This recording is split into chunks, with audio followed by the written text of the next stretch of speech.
mua mai cho yếu dạng nè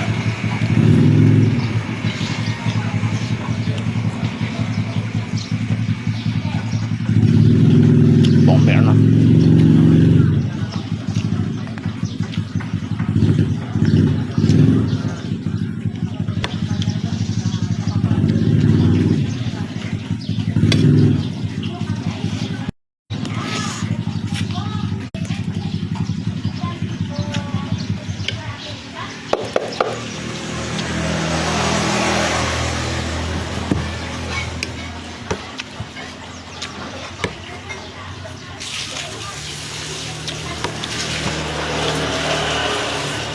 bắn rất phần bắn phải cẳng xíu bắn nước tiền mua mày hả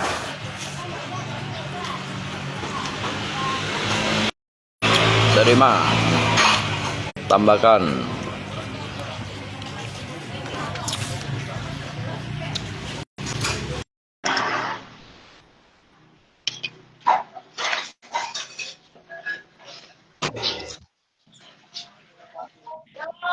Ăn xí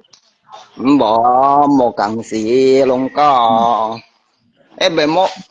âm xíu ngalin bay ngalin ừ. bay nya unta mau gambar Ồ nya unta ba mau gambar nó li sao mấy con ngọn tội nhá gầm bắt đó là như con nào cổ không có ăn họ yeah. mau itu saya ban Họ mới đi chỗ luôn có saya nyong na họ mới ồ tadi chỉ có nào xếp phần bằng miệng đó vàที่ห้องxin mua mày hỏiแล้วbạn ồ hình như họ nào xếp phần có bằng mua mình nhận cầm bên tu nó nhu đâu nha à các đồ không xin của họ hè ó dữ dằn á cái đi ăn kiểu cái sản phẩm mẹ nhung hay nó em nó sang họ vô hồ sang họ mẹ mẹ nhung hay nó có khổ dịch dịch ao hay à sang họ cánh bề bề vô lời giờ kia hình như mẹ con xích nào hỏi hay à hình như họ ừ. hay xếp miệng như họ hay À, hay khuẩn sẽ dán nha bàที่ห้องxin mỏ ồ nó còn như ai mèo nhất theo lụa vẫn cho phép hông này nó còn này hả một nó phiên nó còn như ai vẫn à tụi mày nhớ theo luôn các ấy bệnh mô nhân cao à ừ nhớ các bệnh cao lá mô nhân hầm mô nhân lây nhông hiên nào nào nhân nhông hiên à chứ liệu không xin mua mày tiếng à xin bảo ngọn gì ồ à nên cả mấy xe à đấy xích bọc gì á vô dần á xích bọc ngon gì mày không đi hả ba ăn xịn cái này không xin ăn chăng ăn dần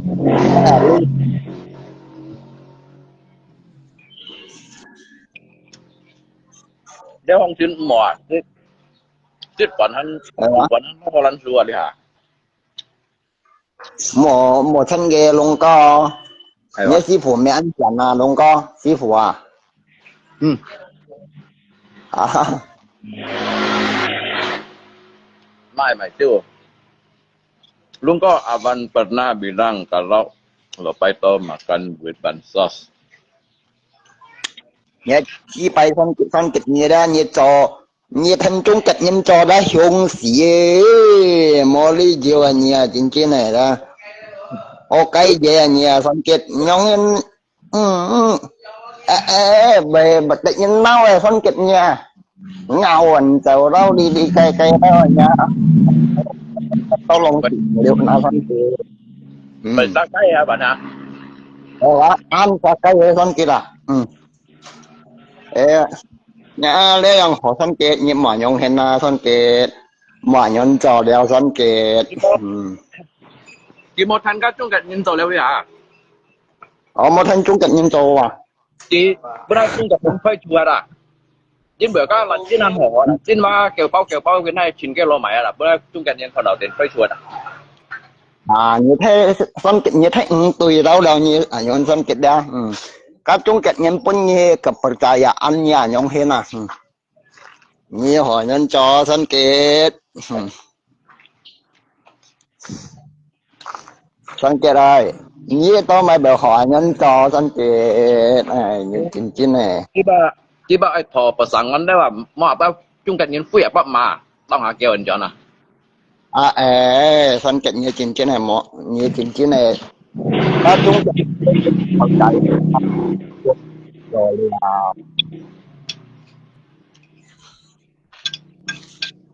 cái mà cái chung cảnh nhân cầm thấy rồi emว่าcái bà tôi vô chồng đó chúng cảnh là lui ai sân cái như chín chín này sân cái đâu như còn cái ní đó tôi pan pan mà pan thăm suy cái ní tôi rồi sân cái là sân cái như con ấy sân cái là nếu mà sân cái như con tao mà nhớ cả mẹ là con chín chín là mẹ bà là chúng ta lý do ra sân cái bạn như tôi cái mày sẽ bạn hay mày bé đó ewa me balwa interior ewa tập những cái mà anh này bộ đó wa thấy những cái hay mà cái nhân person may được sân nhung hiện ra chỉ có tấm sao mà cho nhung hiện à mày để có đặt gì đâu do aku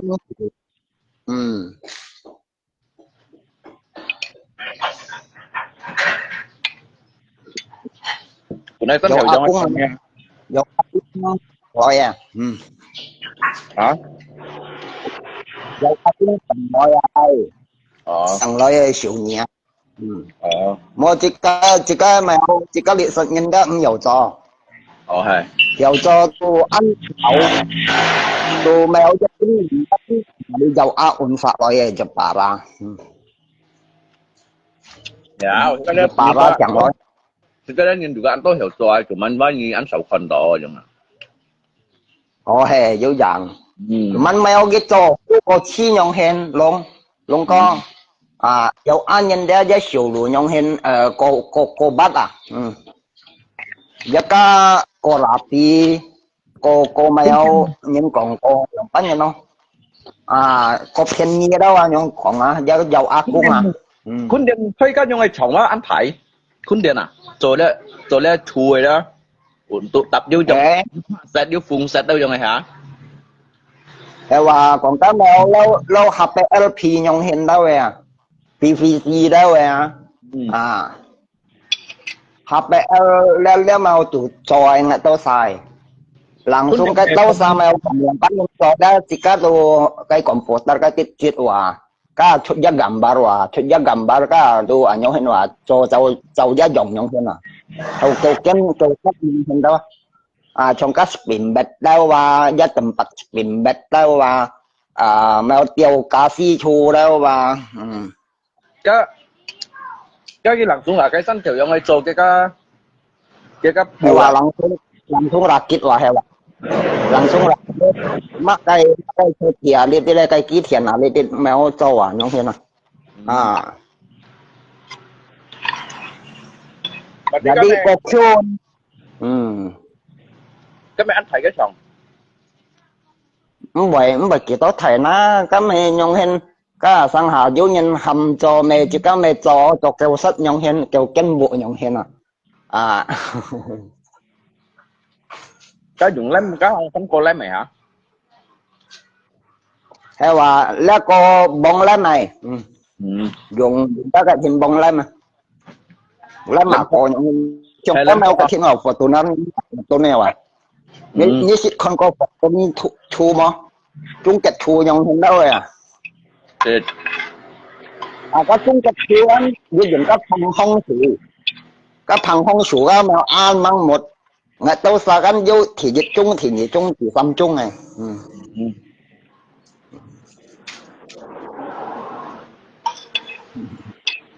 nhiều to lắm cho cái này túi vô na cho giá tọt bì đâu cho cá sĩ chui cái kiểu đâu giá lì giá ảnh sao đâu lì cái na túi ảnh lại na không có nhá tại ăn hay đi cái câu thịt cái đó mỗi lọ ở đi nhà đặt bây giờ ăn hỏi chọn hi dầu áp đó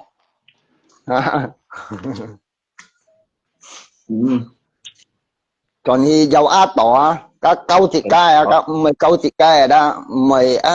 con nó lăn lăn nó chơi à mà cái như mình ăn họ à ê bỏ chúng mình ở giúp cần trả sama như hay còn dịch chắc nhân đó như một cần trả sama nhộng hiện đó hiểu à đó tung xiên hiểu nhưng như là trong hình sẽ sao nào à như ba một lúc đó công ty ba một nhân thiếu nhiều trò này vậy không nào như ba ấy tăng cho tôm chúng mình cần chỉ cái con giá chúng mình cần chỉ cái con giá chọn to con giá bẩn tu con giá lì cay giá lem xí ngay họ hiểu đâu chúng mình giá bẩn tu lì thì đó để thấy mà các kiểu các cái cho đều dịch nhăn nào đó cái bệnh tụ cái gì xí cái phát thổ à cái tao cái phát thổ là ban hiện là cái intinya ini kan cái phát chun kita phát ấy cái 100% kita phát ấy cái cố thủ misalkan cái bệnh mete pan atau liang meter yang kan cái variasi kan tergantung dari si kakak liao như là cái mau cái YouTube kan juga kon cái Google kan juga kon dữ dằn cái số về nan chúng mình mèo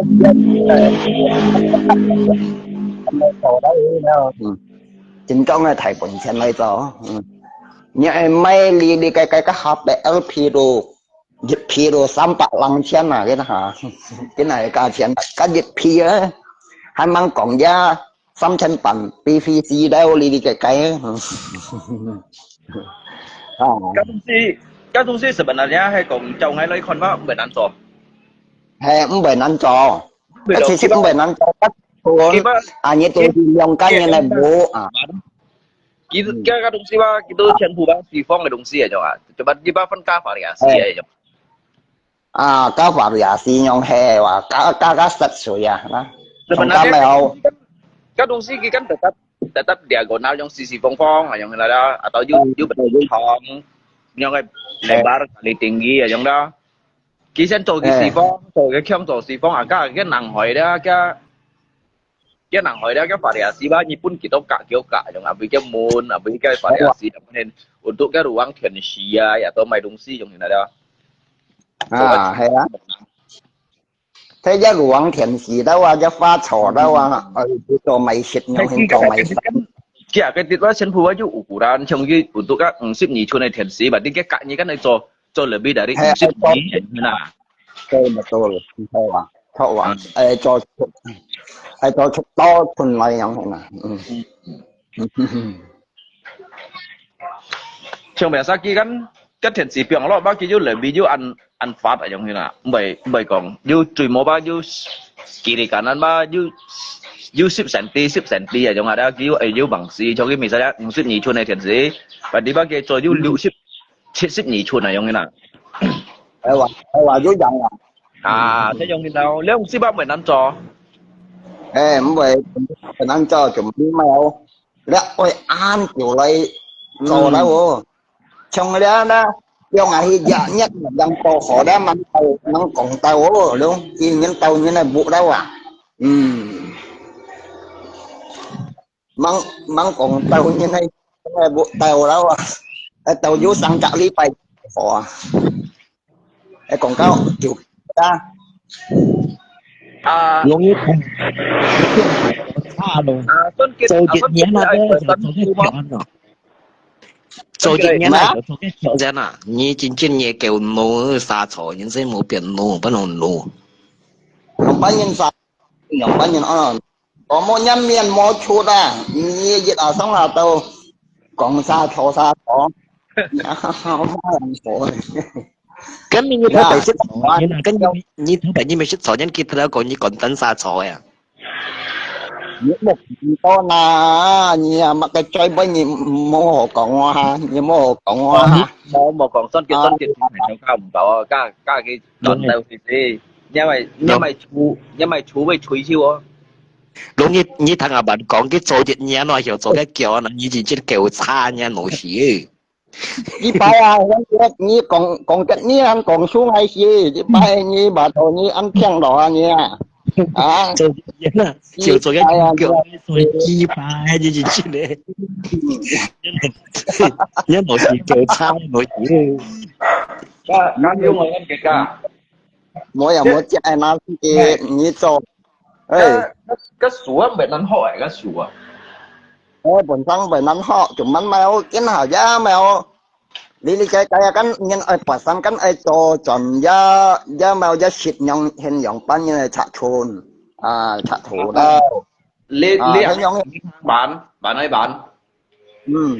Lý hàng ấy cũng như thằng cái yung cái trick như chỗ lấy đúng gì đó. Misalkan dia kayak Phật thủ như sen liang cái Phật thủ cái nhìn ngắn ở kỳ đó Phật ai như liang cái Phật thủ cái cố thủ anh như liang đó đó như yang lấy pun cái cả chẳng hạn hay còn cái trong đấy hay còn cái trong đấy trong này chui trong hen misalkan như con con đó ngay mèo đi âm chiếu à luôn con nhanh âm ha là nó đi cái con tàu cả mày ra cái lời ngay khi phân xong này ngay phân xong rồi ngay khi mày yêu chân cái yang phân xong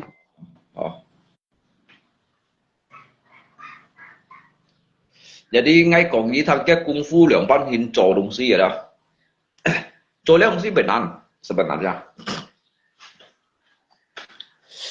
做呢鏡出到ngay juga hiệu果啊，一咩講，即刻咩講提波嘢講啊，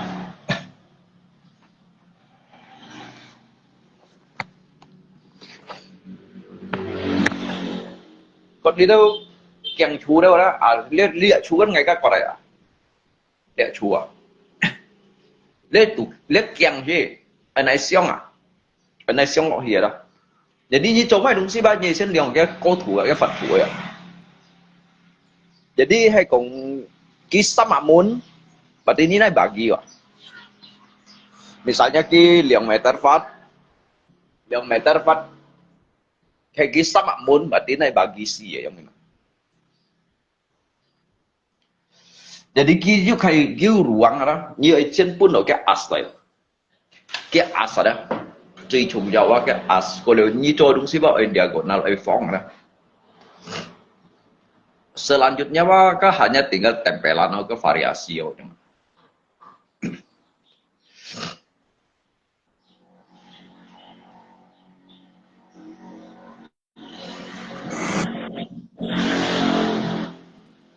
Các bác bệnh ăn họ yang các đồng chí ba hay có ngay ở chỗ ba mungkin ba bà lý ngay chỉ đổi liệu pháp bà lý bài ba ngay langsung xin cung ở chỗ các đồng chí cái gì như sầu lúa họ hiểu了à chúng mình hay có masalah jika họ hiểu liệu lihat tukang ba như tiket dasar sen cái inti ya với trội ya đó misalkan ngay kan còn lihat sen còn như thằng ăn jadi ini kan ingin các bu kiam nhìn liang các tiểu chu ya mà tiểu chu đó jadi các tiểu chu ba ki oi ki to chong misalnya kan helmi kan biasa rata-rata kan 4 meter atau 3 meter Phật kan bukan 3 meter 4 yang na cái Phật thủ kan đây còn liang phong kiang oi cho rồi 2 meter chết à như mun cái cố thủ ya mà cái cố thủ oi ki to tiểu chu như sẽ cho tiểu chu cái đấy nhiều các tiểu chu đó các tiểu chu sẽ ăn to à những người như đồ cái bún nào đó cái gì món bún kiểu ấy mà cái lạc sung tập bài bẻ gì đó như thế chân liều cái chống thủ cái kiểu chống kiểu có kiểu phát ở đó như này bún gì ở cái hậu hay vô rằng như na bún mà bị sạc cắn à mó bị sạc cắn thì nhiều như cho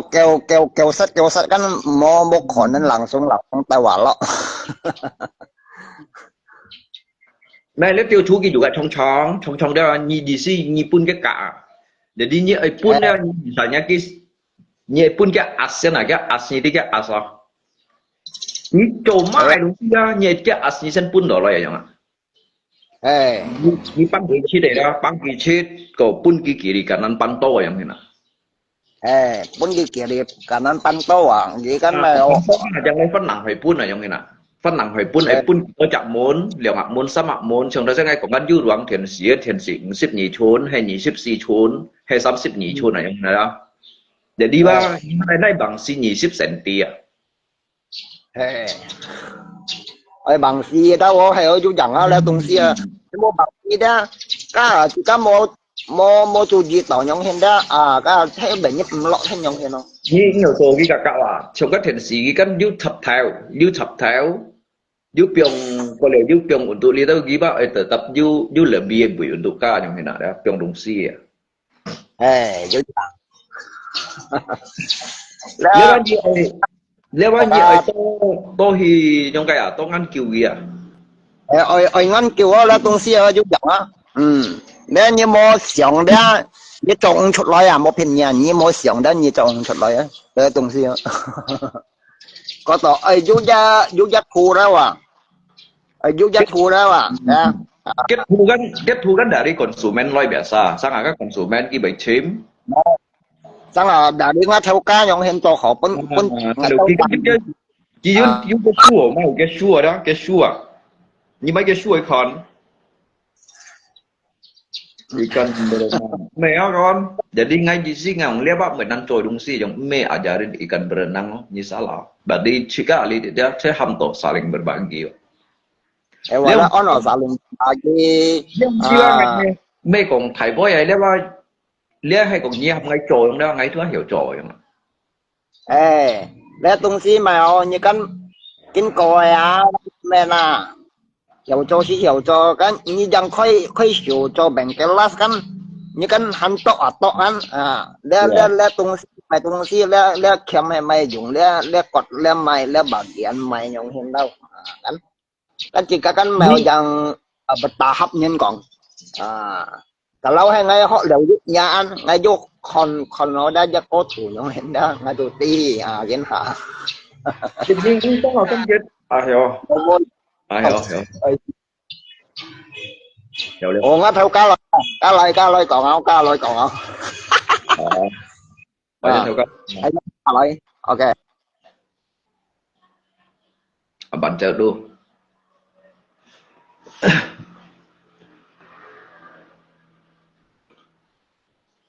sekarang nggak usah beli buku tinggal nonton YouTube hewa benar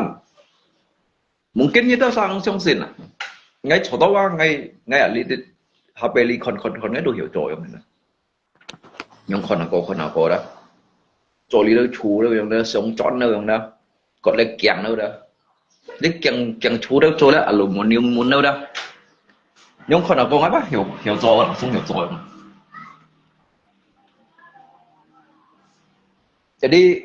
jadi cái inti ba nyi cái inti yang ban liang aja. Dan Sen Purba memang dari Cikai Cakcun. Ketika Bang Lung waras dunia terasa damai. Ini comai dong sih doh. Karena trong dia ilmu tukang apa sih trong dari bu dari chú cái gì mà ông sử dụng to như tí đâu mày con những bữa các trên phu ba xì phong này đúng gì vậy cái xì phong đúng gì ba như ở gì liang đó ai làm xong phun liang hạ không phun liang hạ có liang đúng gì ba như liang đó như kỳ hạ đó kỳ ai bán chóng ai phong à lên mấy lâu những cái tăng tần nhung hình ngay bây còn phiền với bà con chứ còn hay còn dùng hầm ngay con đất chẳng chúa đâu không đó nhầm ngay trồi không ngay trồi lấy đó trên phùa này tả đẹp bên sĩ tụ lá sẽ các hắn có quên mà đâu trồi đi đâu về xe muốn đâu cả lùm nhiều mà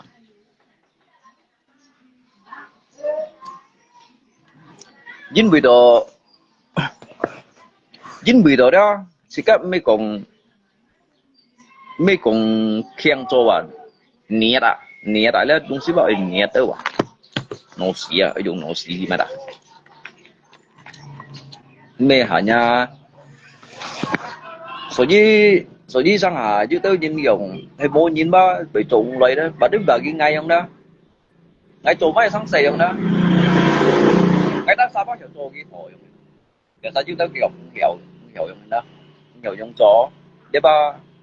冇本事做用sebenarnya kan咩冇本事做cái niat冇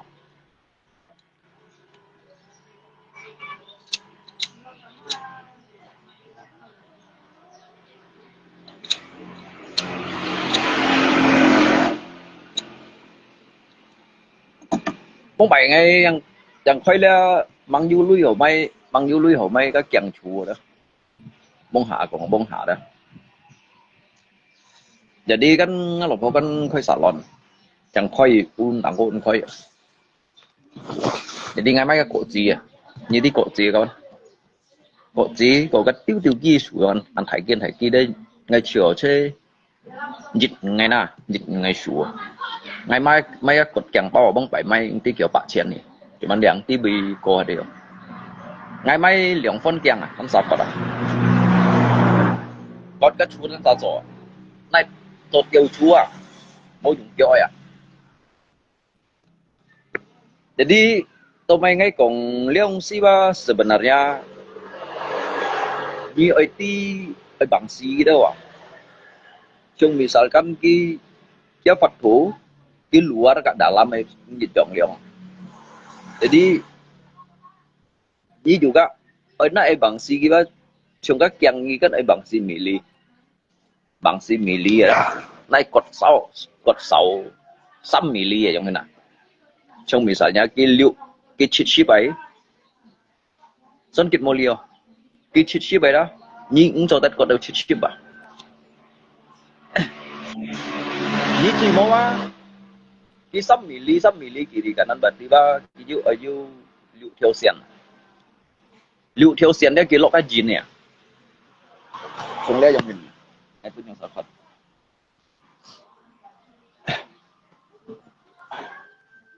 alia dari ngay kan cido bo met mai cái chi si heo jadi ngay tan sao lihat à ni một tụ ngay vào ni tụ ngay đó ngay tu hiểu rồi lihat chẳng nè所以ngay còn cái lihat mai cái chua đó ni liang cái lihat đó chung lihat ấy chung lihat cái lót tụ loại đó bởi vì ở yêu lihat bằng gì ba chỉ mua ba ở yêu pan lem mà kiri kanan lung to mai rumah nyi boy tinggal nyi sendiri liao như anh老婆寫衫褲寫 photo show tao xin theo mày nhung là bắn con tao xin theo tu ra tu chứ nhìn ra tu mua nhìn này ngã bạc soi chú đâu à chân phụ tăng thật cột như đi cột ngã bạc soi chú như đi kiểu lưỡi cột đó hay như tiệm hồng mai ba ở dưới sekitar 400 yang tetapi ngay tan sa met ba cái modal ba chẳng lượng 400 cái modal tôi dẫn chú đấy à còn tụi trong gian này đó dia ham tu ilmu kan ini đó jadi ngay còn hidup saya kebanyakan untuk belajar. Ini mau tuh ngay ini tuh ngay từ như tuh ngay đó ngay chứ tổ tổ gì không? Nhưng số tiểu chú đâu đó, chúng ta ở bản số yang làm này đó.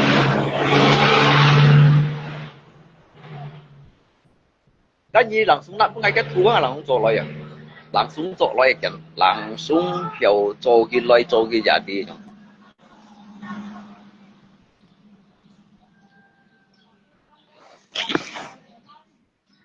Tụi mình ăn to chỉ có mua hi做嘅啦，咩講冇去做嘅，chỉ có把種掉位嘅，只係小兒學到啊種掉位嘅，特別係講去做啊，要係要做嘅。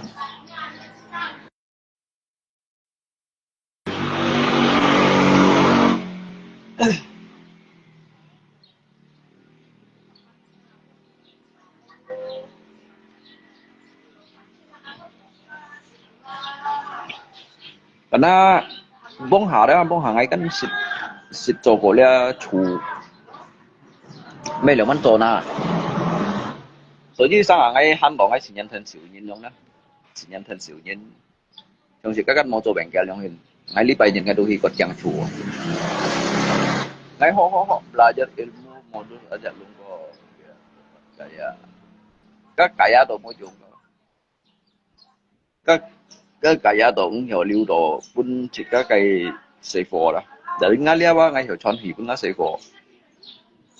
所以根本就咪ngay lại bị hiểu chẳng một phết nhân cái chẳng một phết à ngay chiều bị còn vẫn bạc thòng ở dưới ngay còn ngay lại mua sư phụ đó cái sư phụ mò cái sư phụ với cái sư phụ cái lý giải là có một phết đó nhưng mà nắp ngay chẳng các anh nhưng một tù ngay chẳng mà mình biết không nhân cái béo thì chẳng này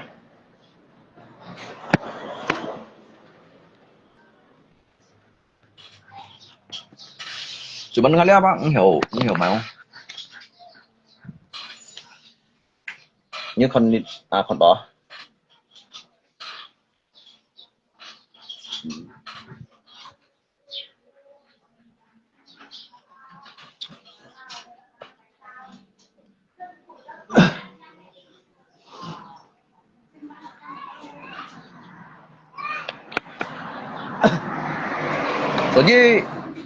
所以ngắm một phít phải rồi đó ngay ăn sổ lọ bệnh giờ từ ngay đó hay ngay phải chẳng đó ngày tâm sao bị mệt ngày anh xí dầu cái trong lưới anh xí dầu chuột rồi nhưng mười đồ á chỉ có xịt họ có một đồ apa chỉ có họ chuột ấy chịu nhẹ trong mình nhâm những chẳng quá chính quý đều sao kẹt thiểuแต่bây giờ tan sao mấy cái bà hắn tan sao mệt bà lấy ngang xình bà chen à nhưng vì đó trong lý hà nhí mấy chậm lọยังgấp lọกันbởi quỷยังbạc của thiên như mấy cái piston ring bạc của thiên có điều như mấy cái phổ ngã liệm đấy quá chẳng kẻ bàn đồn như mấy cái tủ lọ cái sáng chu cái tảng xẻ hết cái mày đúng gì mấy chiêu rồi đó mấy chiều bác xong nhiệt thiểu rồi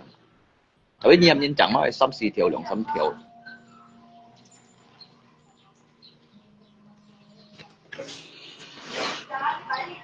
bộ đi nha lung cậu đợi mua modus cuman belum sinkung hay là yêu lép giống mẹ họ modus mẹ họ cả là hiểu modus mình chỉ chọn của các bạn kalau hiểu modus đó modus you sing bạc theo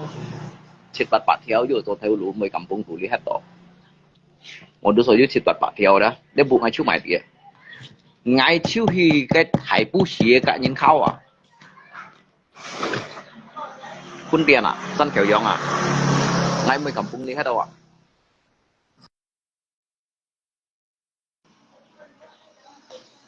jadi man sen đó man chi bụ sen à chi bụ lấy khâu gì đó như còn hải kỳ phong đó sebenarnya yang penduko chuẩn định bị cầm bung hay còn modus tổ dễ yêuอย่างนั้นcó modus một biển sẽ trong bà li mày không li khu li tận nam không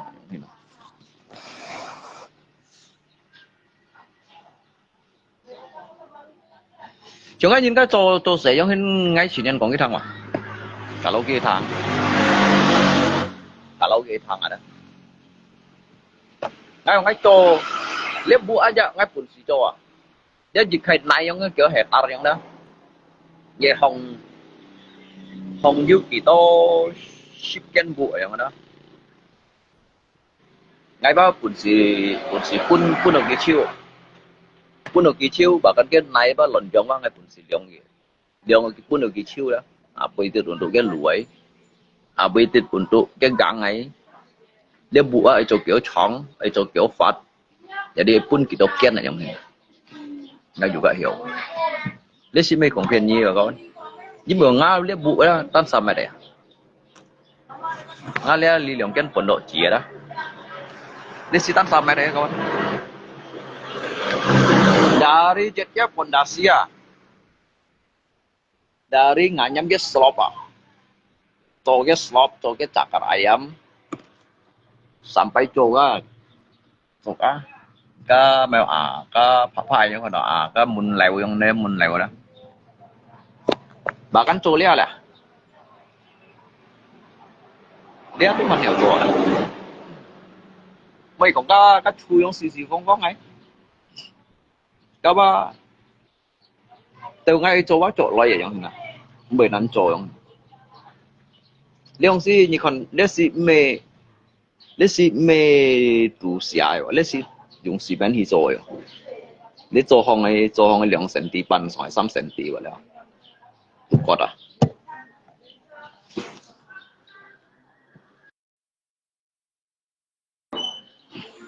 你còn nghĩ đâu như này vụ dữ liệu không ngay dữ à làm sao rồi à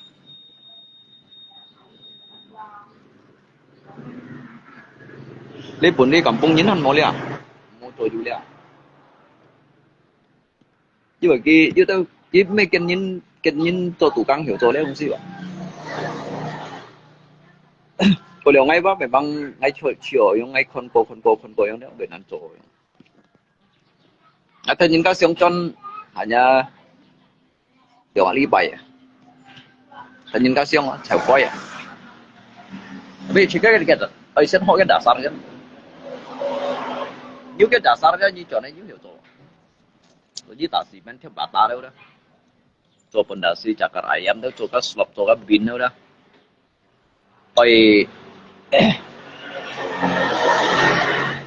này cho cái lạnh tay đâu đó như băng cái thiệt đâu làมันbăng ngày tiêu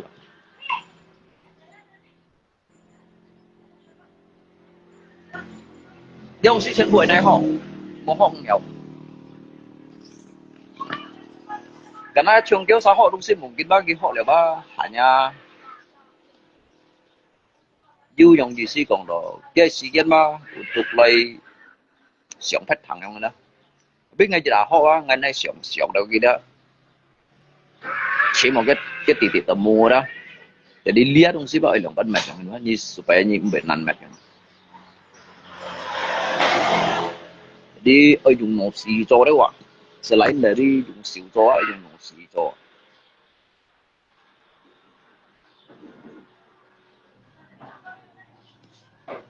muốn quay không như mỗi dùng nhé nổ xì xỉu như đó chỉ mấy thằng xỉu cho quả otak perlu juga bekerja wah mat pagi sila pagi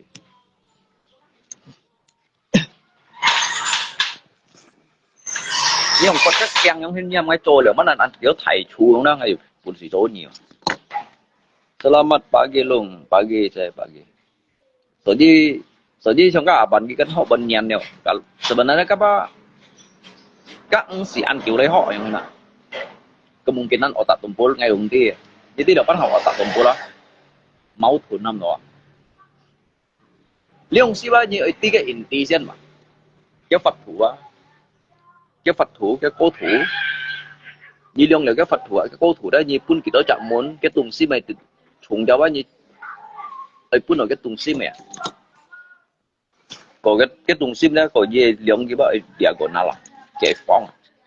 liong si chân phu ba ở chỗ kita model ba phong này selanjutnya ba kia lengkungan dia ketempelan ah dah han ko koi rồi đúng sih kan dia ketam các mebel kan dia ketam untuk cut cái uli đấy untuk chọn cái khung ấy untuk cột giben này đó cột giben này kan juga ki mebel kan juga si toko cái mà ai itu so cột yang chú cột lý tô thiệt muốn tô lý ba chung pha kanopi mocha jadi trên phố ba ngày này họ mấy kiểu họ đi lỏng nhất tùy kiểu lỏng nhất sama nhất chứ mocha ngày họ tùy kiểu họ xăm nhẫn nữa ai ngày yang chuột kiểu hắn phân tay họ kiểu khuôn tiền họ liếu phân xong xin tăng mang xong xin tăng thì sen thì bị nhu thì lia thì so thì thì xin tăng thì hiện tại con mà cái sẽ hiện tại con muốn tuyệt bóng hà phải xin tăng ổn định theo những cái con kèm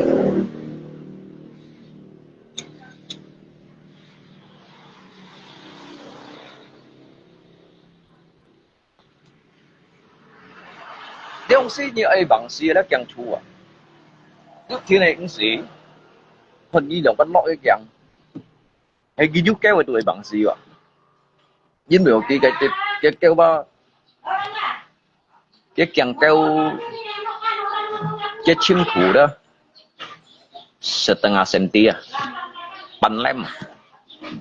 pan lem juga kong lihat dah pan lem berarti gitu theo xiên berarti cái kiri kanan ba oi bangsi ba oi diujit lem hay jut thế này cũng gì cái tủ kít ở lọ tủ lem ấy cái tủ oi na ai sụp hết nhỉ ti ba oi nay sụp còn cái xe dưới đó xe còn cái thải ba các dạng gì mê luôn chuồng dịch dọn à như con ghi mày khiong như nào đó kawan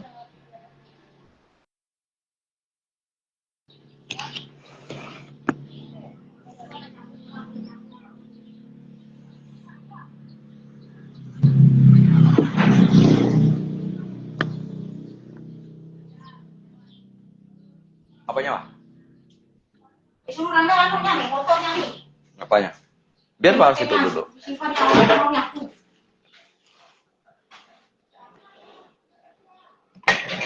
Siap saloi.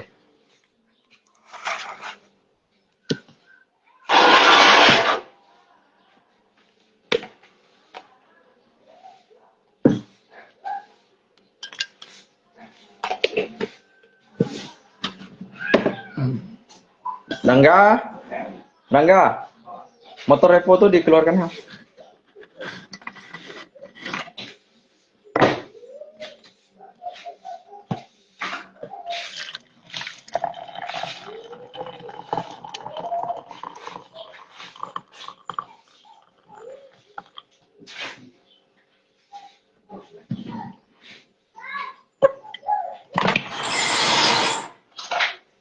Kau nih pagi-pagi udah bekerja.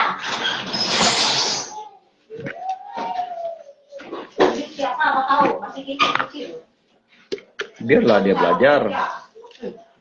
Barang dia mau belajar. Dia enggak sekolah. Thế là những con mấy sinh tùy ở nhưng mà.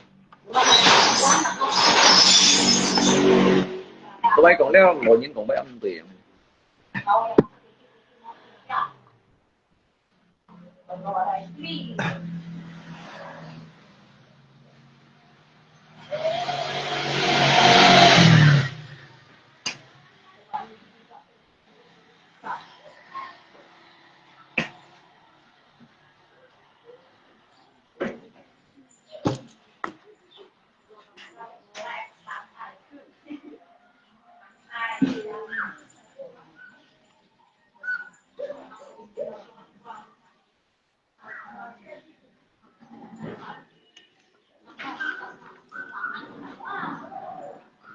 Có mấy cái cũng có lội nhưng còn mấy anh tùy theo cậu anh.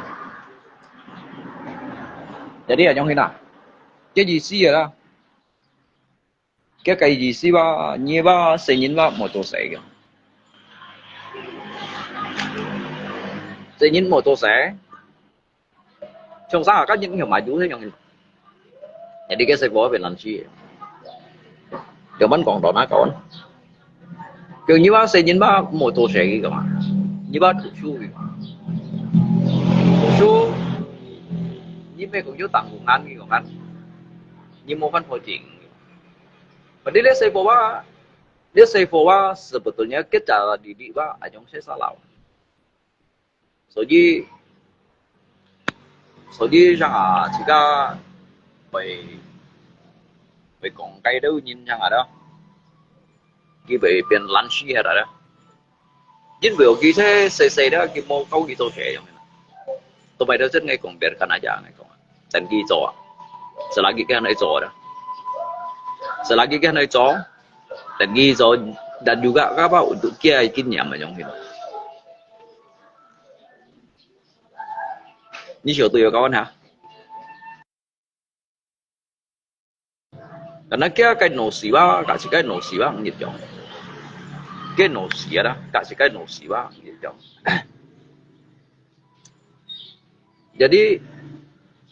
Jadi kalaupun mau tuksu ada Wiko bermanfaat nah misalkan dia save gadget HP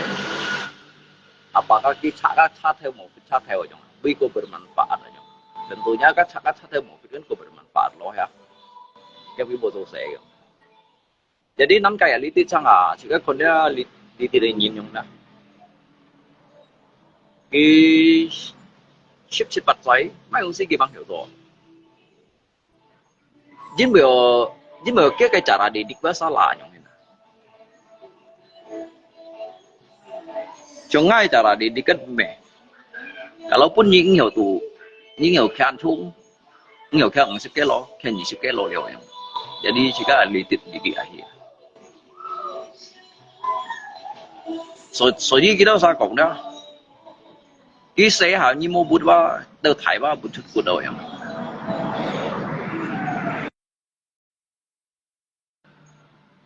xe sinh bút đó thải ba bút bút rồi cái kiểu con ngang không à cái lan can à cái lan can cái biểu đồ nè jadi saya pun mandiri yo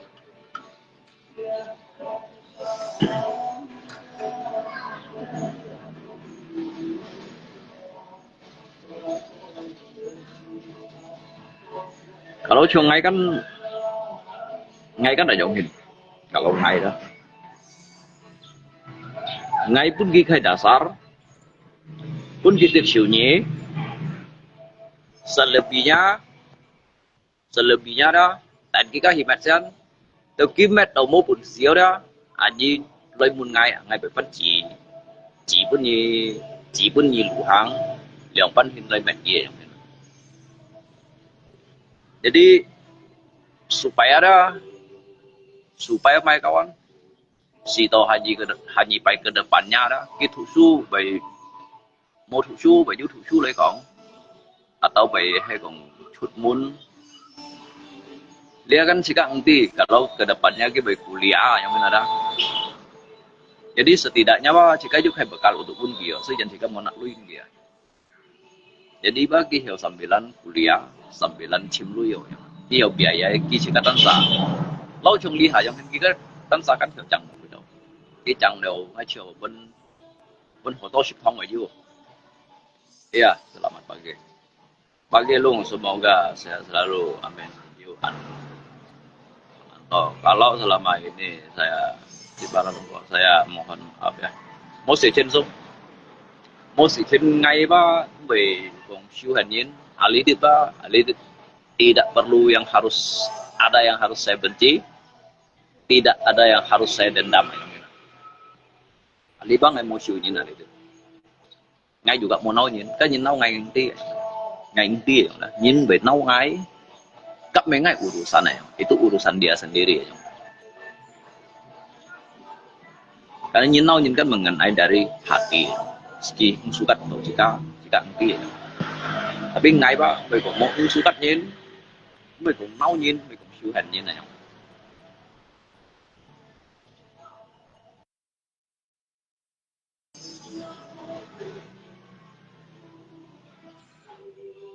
biasa cuman sangat jika yang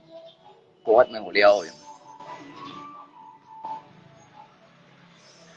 với bây ngay những chỗ tận những tôi nhìn thấy không ngay những tôi quá mẹ ngay các thùng củi nhưng mà sao là các chỉ có nấu chạy nhìn món dùng gì chỉ có đó nấu chạy nhìn siêu hình chạy nhìn bao món dùng gì nếu vẫn có món dùng gì rồi kata-kata hari ini Hemai lupa kata-kata hari ini kawan ya kata-kata hari ini tetaplah di jalan yang baik dan benar berpikir pikiran yang positif selagi hidup pergunakan hidup ini dengan baik dan benar hargailah sesama manusiakanlah manusia yang benar berilah mereka yang kelaparan. Chúng cái trên về suy nghĩ đó, thì cái chiêu đó chẳng tiền đó cũng đâu kì, mua xong con nhiều. Jadi nhìn số á, nhìn trái số á, thiên trái con nhiều. Dia hamil jika bekal ada perjalanan kekal abadi ya.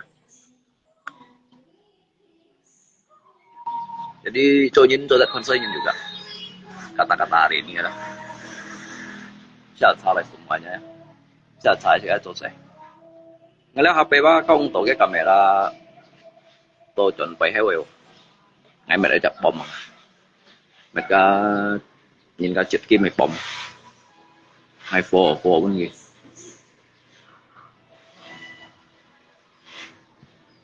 Thầy lưới chim tổ chim dây lưới các bạn. Bắt bà đó, giết chen chuẩn đó đó. Xin bắt bà tụi này không? Vậy bắt bà tụi chuẩn đó, chuẩn bà tụi này không?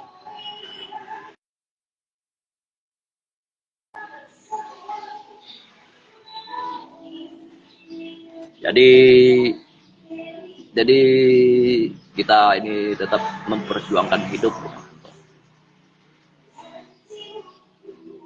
Ini sih untuk perjuangan hidup, Pak kawan. Yang penting perjuangan hidup.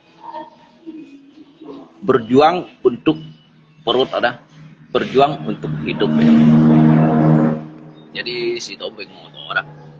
Dia như chỉ biết phải bắt xoay mòn quay đâu. Nhưng bởi vì hai sẽ cái như vậy. Cả lượng hà chỉ cả cùng ý chiến lại thiệt sĩ đã đó. Thiệt sĩ đâu có nhiều mồi à. Jadi như chỗ ngoài đúng siêu nè. Như cái là như ví dụ. Như ví dụ thế này không? Apakah menjanjikan ya? Mulai hari ini saya udah tobat, nggak mau jipalanin Leo, fokus jualan atau usaha Leo. Saya mohon didoakan bisa jadi orang lebih sukses. Sebenarnya Ali itu kan butuh sukses Leo. Yang mana ngay cộng độ kan butuh sukses Leo. Kalau jika saya pandang dah, karena dunia ini sangat luas. Kalau kita pandang lagi yang di luar sana, bahkan ada yang masih ada yang kelaparan ya. So jadi legini, yang legini ada, legini sekai ada. Ki dari sisi penyan udah tulip merdeka. Taukin punya ada, hadu jin bang merdeka. Tapi cong cikawa son merdeka ini, no. Zaman kalau cika son merdeka ini, no. Bahasanya cikawa mereka hai ada yang ada kawan. Kalau cikawa mereka, kini sit pon bakat. Jadi sit con pon yang mana. Jadi jika bebas sit untuk sit pon dah. Jadi jika itu dah suatu sukses soalnya. Bởi vì chúng muốn phải jika chỉ cũng theo anh cũ đó. Sit pon tu han lâu hoặc lan phu yang mana. Ni chỗ tôi các bạn đi kỳ bay bảy tôi à.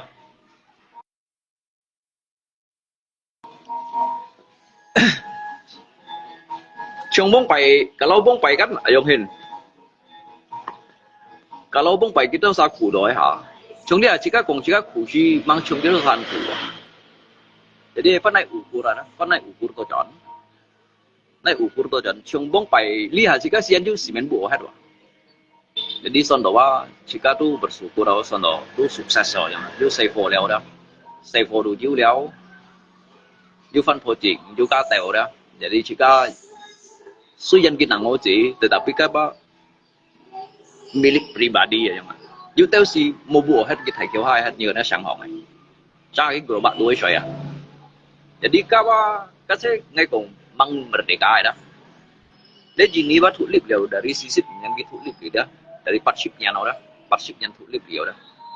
tapi halam tuh mang merdeka ya, jadi jika bersyukur untuk jika kehidupan kita punya deh.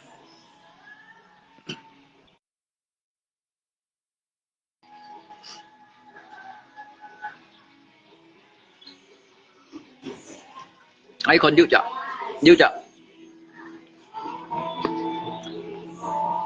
pemulung ada, becai koi.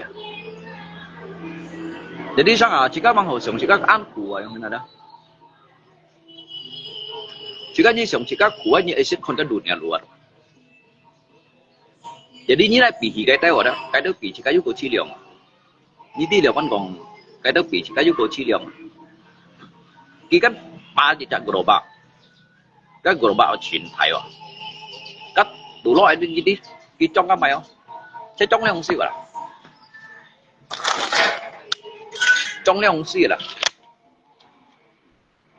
dia aqua tuh dah. Jadi cái aqua tuh dia trong một nem thì chắc ông ngaji cái chiều chế giúp tôi xây cổ ông nè ông ngaji đó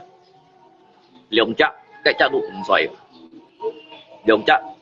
bạn coi cái đồ bãi xoay jadi cái sáng hồng ấy đó cái lo qua đồng xí đó cái gì mê lo liồng phụ hiệu à nhiệt cây của cây hàng nhiệt cây của nhiệt cây hàng đó cái phân phối đó phải theo thành hiệu xuống cái lỗ cung miền này lo nhiều như này nhưng cáiปั้นnhìn đó cáiปั้นnhìn bị chỉ có đó chú cô chơi cô chú cô chi liều nè cô ám ấy hả đó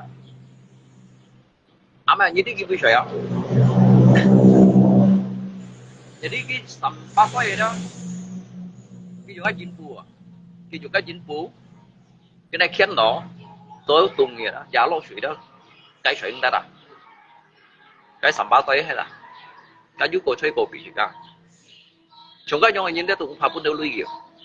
thì ngay du lui đó ngày pun đâu kiểu kalau ngày du tô lui yang mana ngày đó ai tập những kiểu cái trong những bạn phải này kiểu gì đấy các bác mê cục untuk bahwa saja jika itu anfo you lebih lui yang mana dah jadi dia betul-betul tidak mampu yang mana dia betul-betul sangat susah yang mana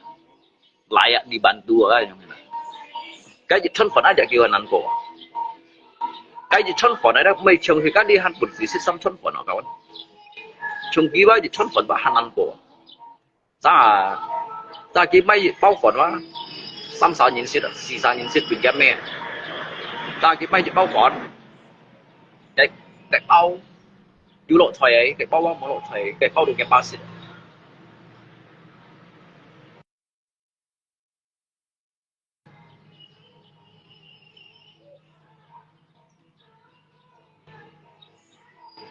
một cậu sao lại để gì đi thì à bao phụ phụ thế nữa, chỉ bởi cái đó sao cái năng sức chỉ gọi nữa, còn mungkin kita sao sầu phần này. Sầu kian kalau ngay kan biasa kon dari YouTube dari Tensi dari apa yang ada jadi juga kan nyamas di kai lấy sudah nhiều trong si kawa mai kai đó pasai mai oh tapi kita sawa những eo hay ya eo hay udah mùi udah kian kem lấy sudah jadi si jangan ya kon cái bữa như con cái để đi mulai đi dạng chuột loài à các cái bác udah cukup ngok chén này mới được sih jangan rumah di kampung kayak jangan rumah di kampung kayak istana lupa các tụng tia tetapi ya cái kita jika kondok cái kehidupan bang jika naik banding hajon cái cung trọ cái sempat dicipta yang ini ada jika melebihi dari Antonio jadi jika bersyukur kali tidak hidup itu harus penuh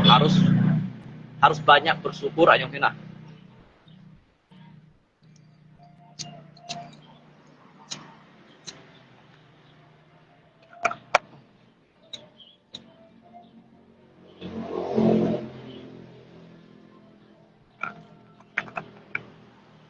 tapi lihat yang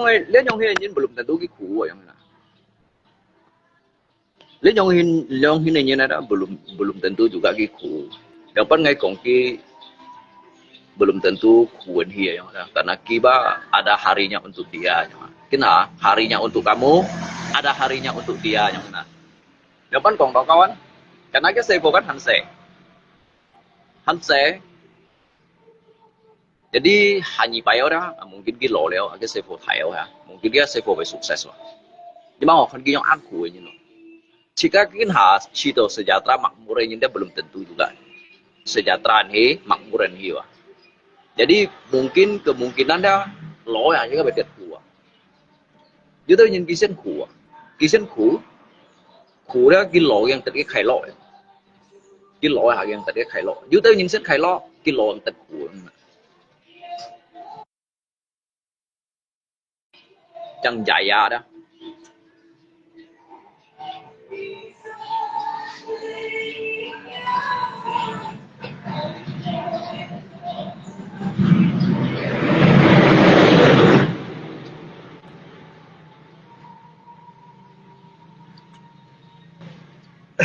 Jangan li,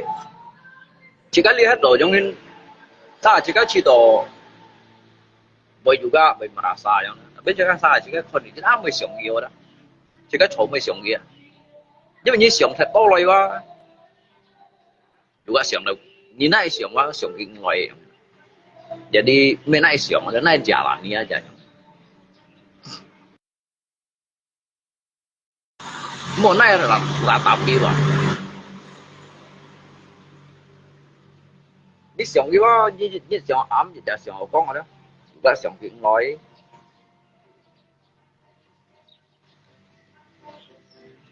Soalnya hidup ini memang harus diperjuangkan ya. Hidup ini diperjuangkan bukan meratapi nasib. Nasib itu bisa dirubah ketika suatu saat, kalau saatnya sudah sampai yang. Thế chỉ cần tao gì, các nasib nó bởi biến.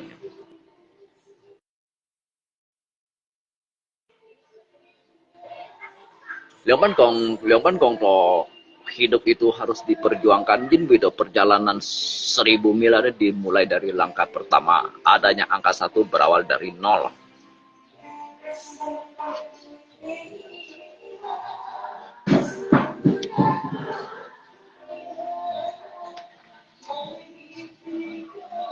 Orang suci punya masa lalu. Pendosa berhak atas masa depan.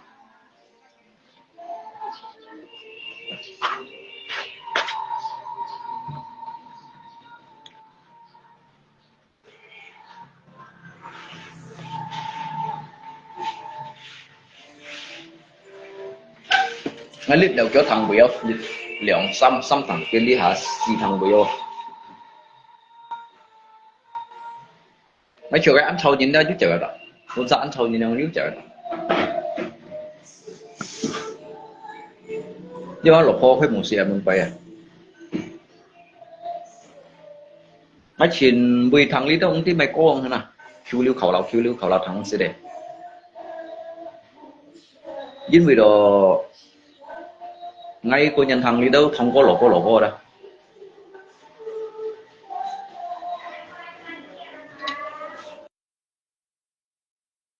Tapi mungkin ngay khoai pun kita juga thằng gì đấy mà chỉ các khoai juga thằng ăn hiện đâu hả tapi mấy chuyện gì nữa ta hầm một cái cờ bể sẵn nhìn cho ta nhìn cái cờ bể sẵn đâu à dưới kia juga kayak lok đâu cái perlu jadi kayak hầm đồ hiburan lah.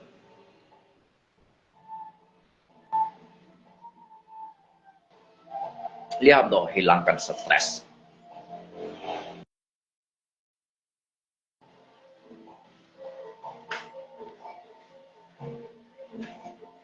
Nhìn kan jin coi vậy, cái jin coi vậy đó.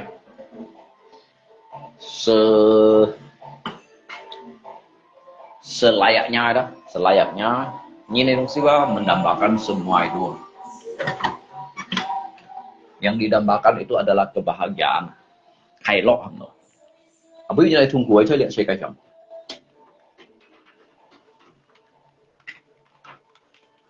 Anh chồng nó chặt sai các bạn. Aduh.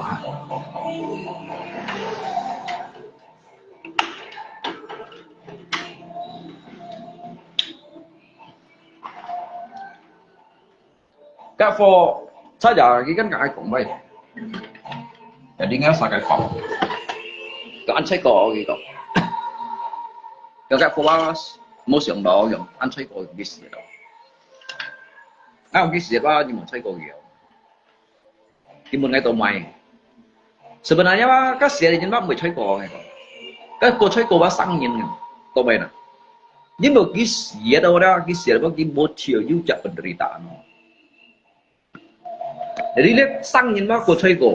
dibandingkan yang siang salah. Pagi untuk ngakai siang pap yang mana? Tak kira siang pap yang Liệu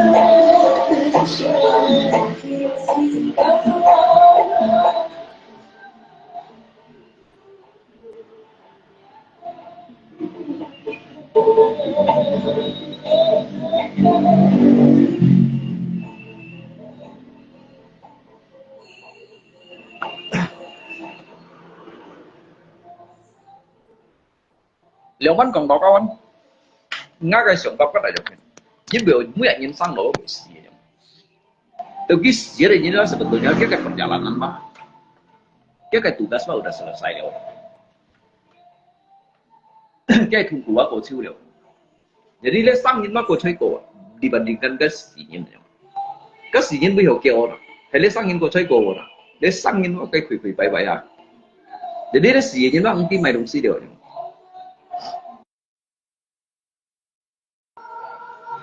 ikan có một sòng bò vậy nè cái một sòng bò các con thấy tôi ngang tụi mày còn cái gì đâu còn hay chẳng gì còn du họ tôi chạy nhau đâu ngon cái gì đó mày hồi leo mày còn cái du mày hồi chơi cổ sao rồi thế tôi chơi cổ quá mấy cái gì đây nhìn mà cái sang này nhìn tôi kịp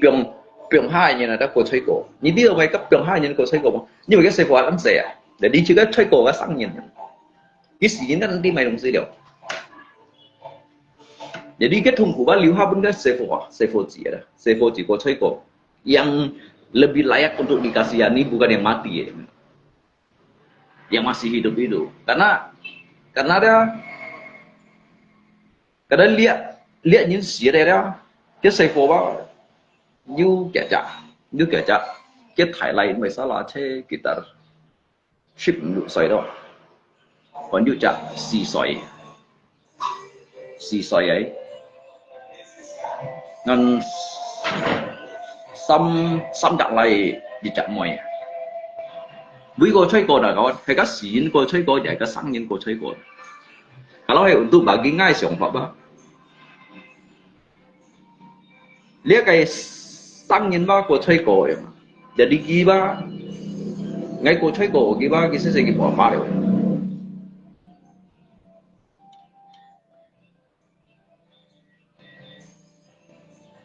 cái gì ở đây như là bánh chơi cổ cái như chơi cổ cái dù cả chơi cổ cái chọn nó chính là bắt đầu chọn nó hả mungkin kita suka kita pendapat mungkin berbeda tapi ngay sòng pháp yang sòng sang nhân cô thùng hù à cái sang nhân thùng hù à cái xiên nhân si kinh tim mày không siêu mungkin cái tugas udah selesai jadi cái miệng sọt tại quay thon nó đó các thế làm gì chọn mà thì có ví dụ hay di sini cũng perjalanan yang abadi oi kayak di sini đó cái lũ sen mà hàng độ xuân nhiều lấy sang nhân si mang cổng cổ hàng đi theo lũ mang cổng cổ itu xuân jadi cái hàng tuh cobaan rintangan repot dah apalagi kan sepoci hay bây giờ có chơi cổ nào apalagi cái yang xăm xì xơi sepoci mau apa ya cái chú cổ chơi cổ sang nhưng cổ chơi cổ kan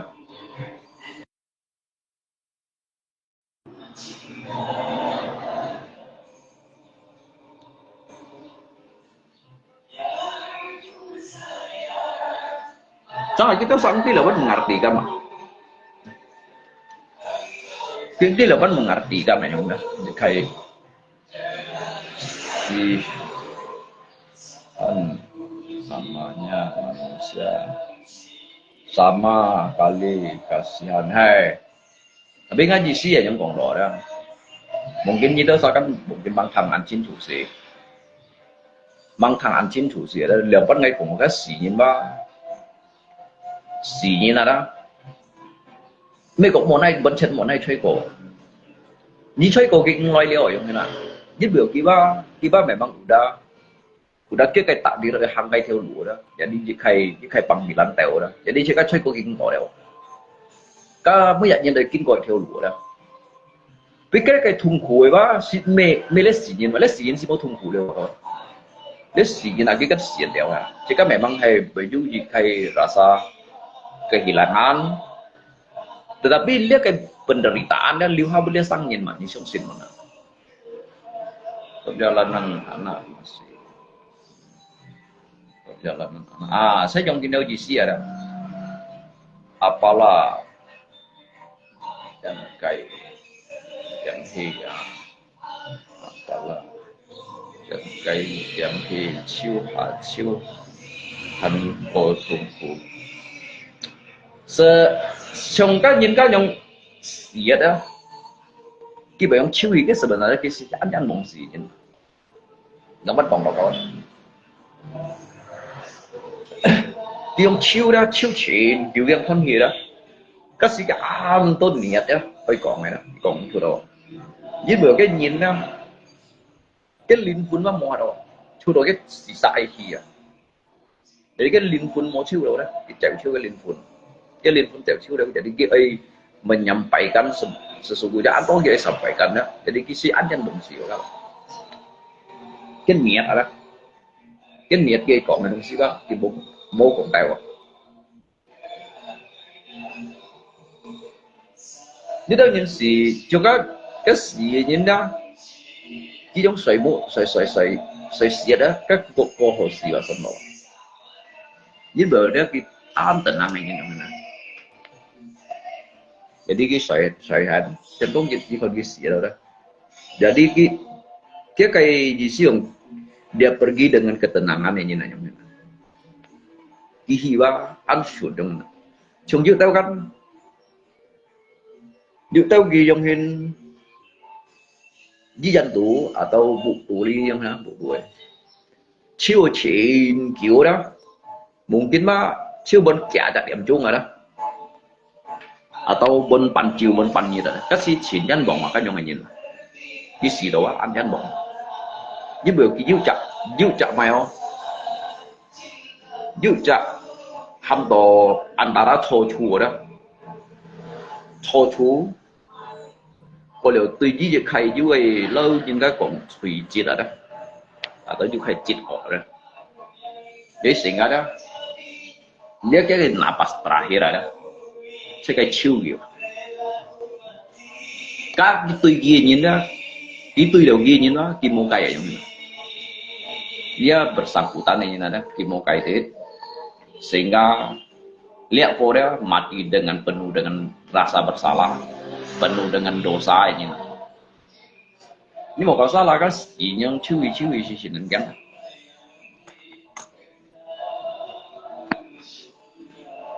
Saya mesti dosa hay bộ luật heo à. Dính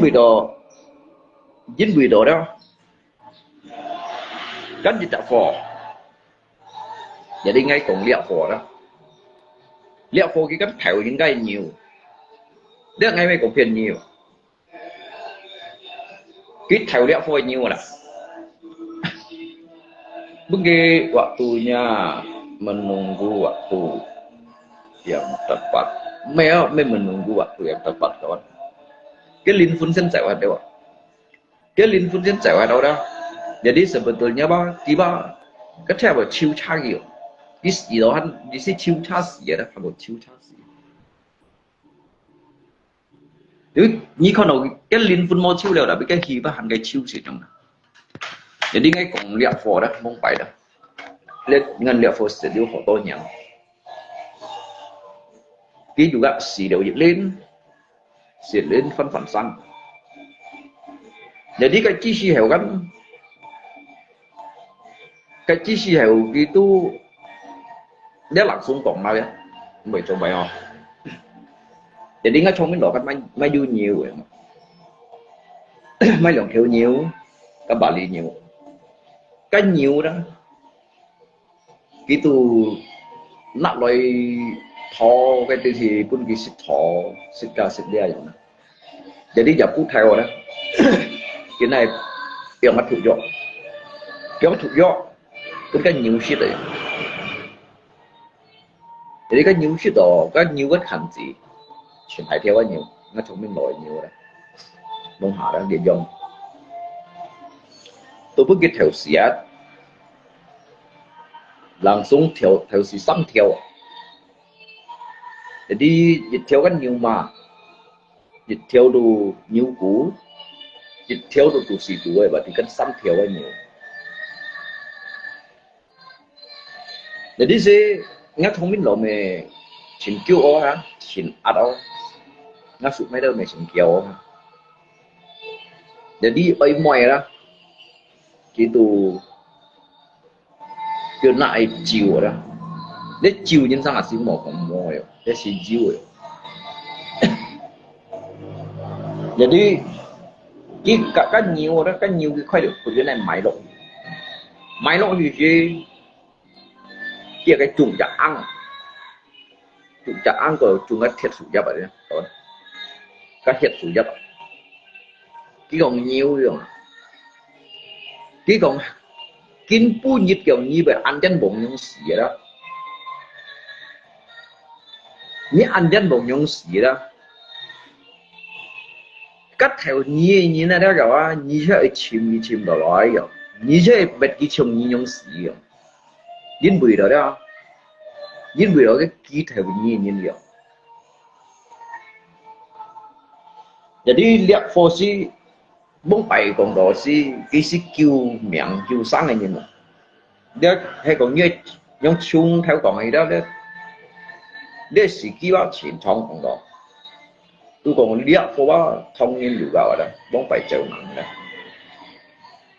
Khi kan chậu nặng, tôi pun ngắt lọp po cái cung kêu gì loại như mà, này không ai cụ thông bụi gì. Jadi sih karena khi kan thông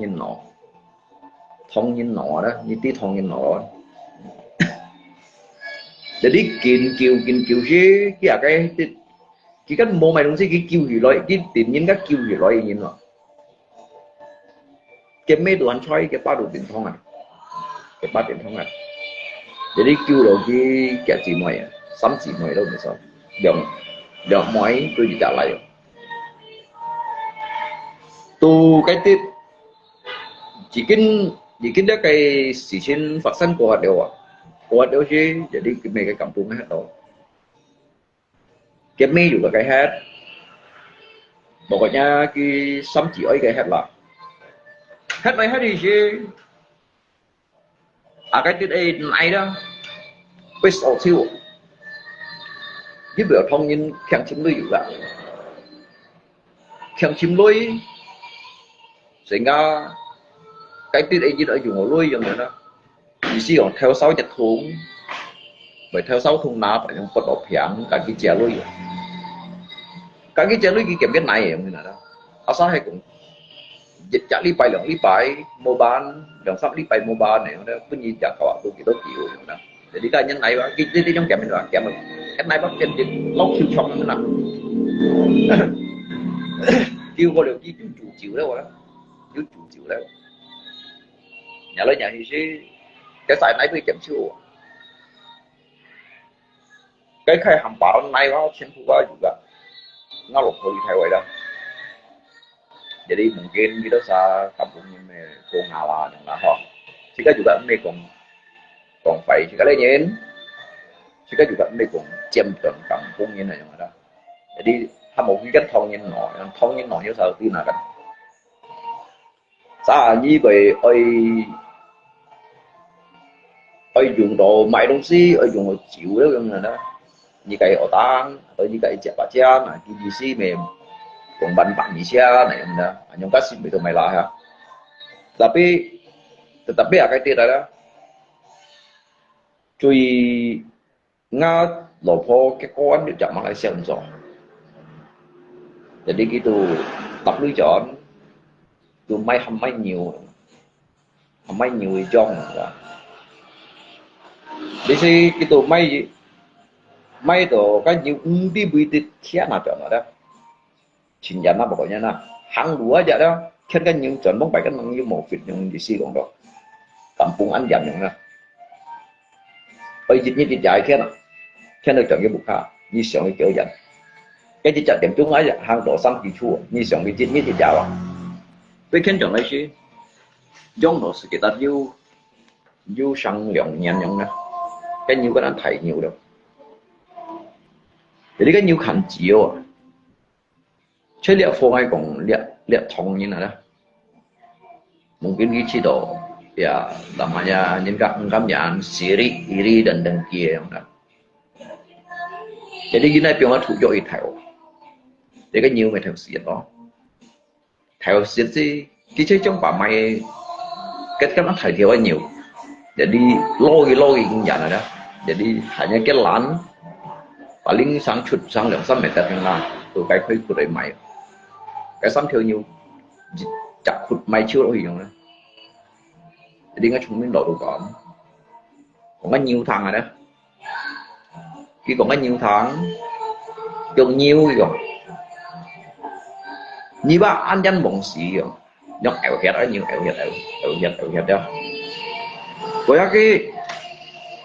cái dari chọn đâu cái sĩ à cái chọn có nhiều chọn cái sĩ đó cái âm ảo thẻo thiên có nhiều đó cái nhiều quá ẻo hẹt rồi ẻo hẹt cái chiêu cái tròn à cái bèn à có cái chuyện nhân bóng nào còn là cái nhiều nữa cái xăm thiểu nhiều cái lượng thiểu nhiều đủ sĩ của nhiệt thiểu để đi xăm thiểu để đi cái chọn một cái thon kia đó tụ khơi của đời mày lộ nhiều đó cái tụ mày chả ăn này lộ thì si còn đồ leo á tụ cái nhiều cái tản đa trong na cái cô chủ như này đó chỉ còn có nhiều thằng cần nhiều rồi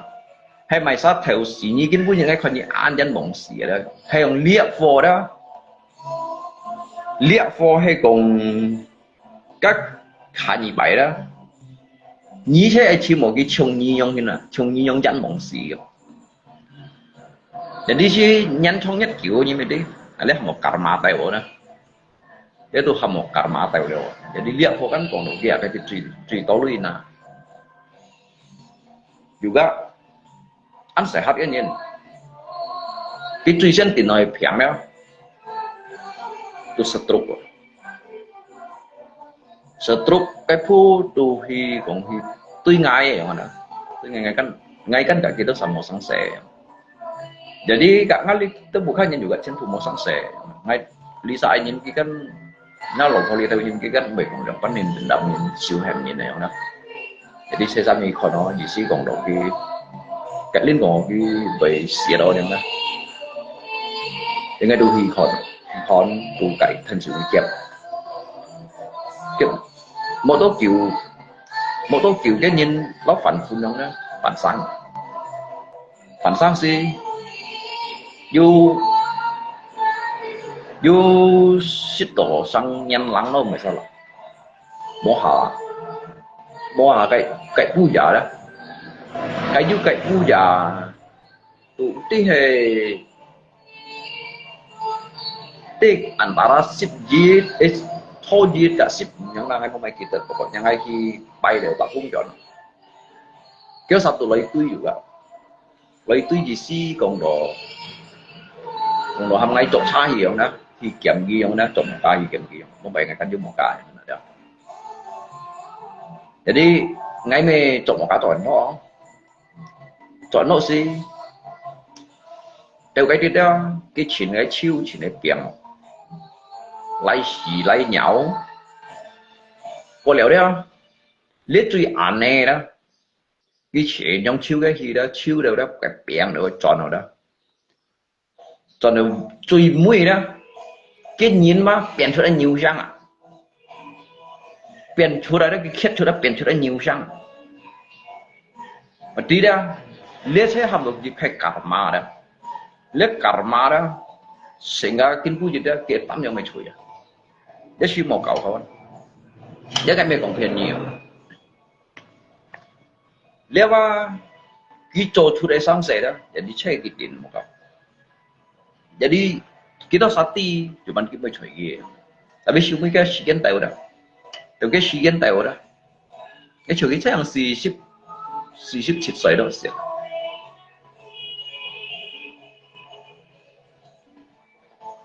cái cháu xin cái âm phút theo kiểu điểm cho hạt chiêu đó cái chặt đó cái trời đó không thu cái bụng xa rồi sẽ lấy cái nhiều hơn nữa không用chặt à jadi cái chỗ出đây phải chua đó phải bụi đó你sẽ làm ăn phải nếu lên nhìn cái đồng si đó. Jadi nhìn cái theo sang nhìn cho cái theo sang này. Kita yang theo si đó. Lihat kita tindak cái hành động cái pojin này, hama pojin. Jadi kan nhiều đó, kan nhiều juga enggak terima kalau kibun kita theo si đó.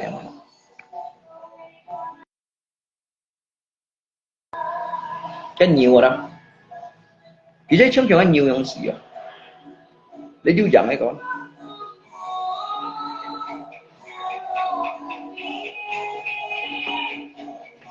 Nhìn ba,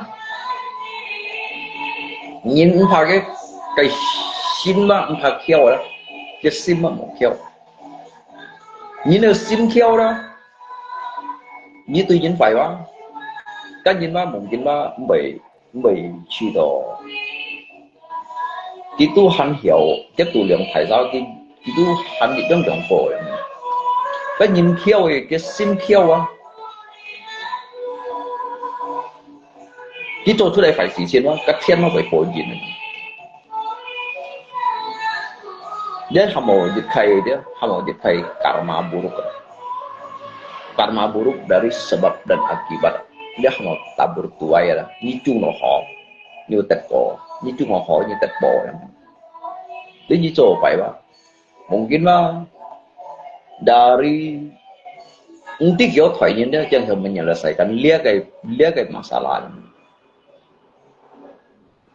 Sa ni dong si, mungkin lah hay còn mungkin karena ada sang ngay chiều hay còn untuk ngay siang. Cái kehidupan yang lampau yang mana? Taju kita nhìn tại trong mình. Cho sang này thì sân khởi dòng thì cái con đứt nhồng nhỏ ấy đó.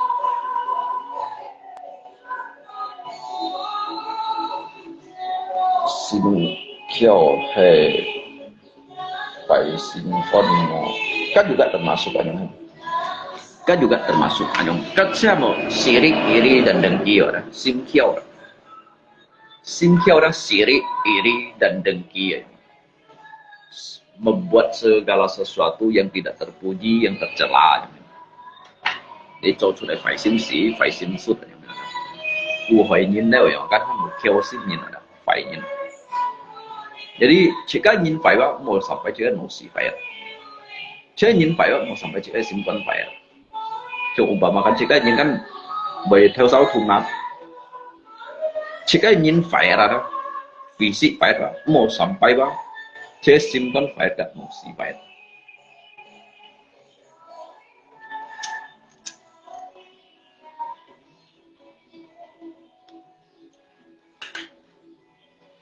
So ngay biasa ngay sini kita san kiểu yang còn nhung mèo này. Ngay hao san kiểu yang ngay mau hiểu ngay sẽ hiểu còn nhung mèo.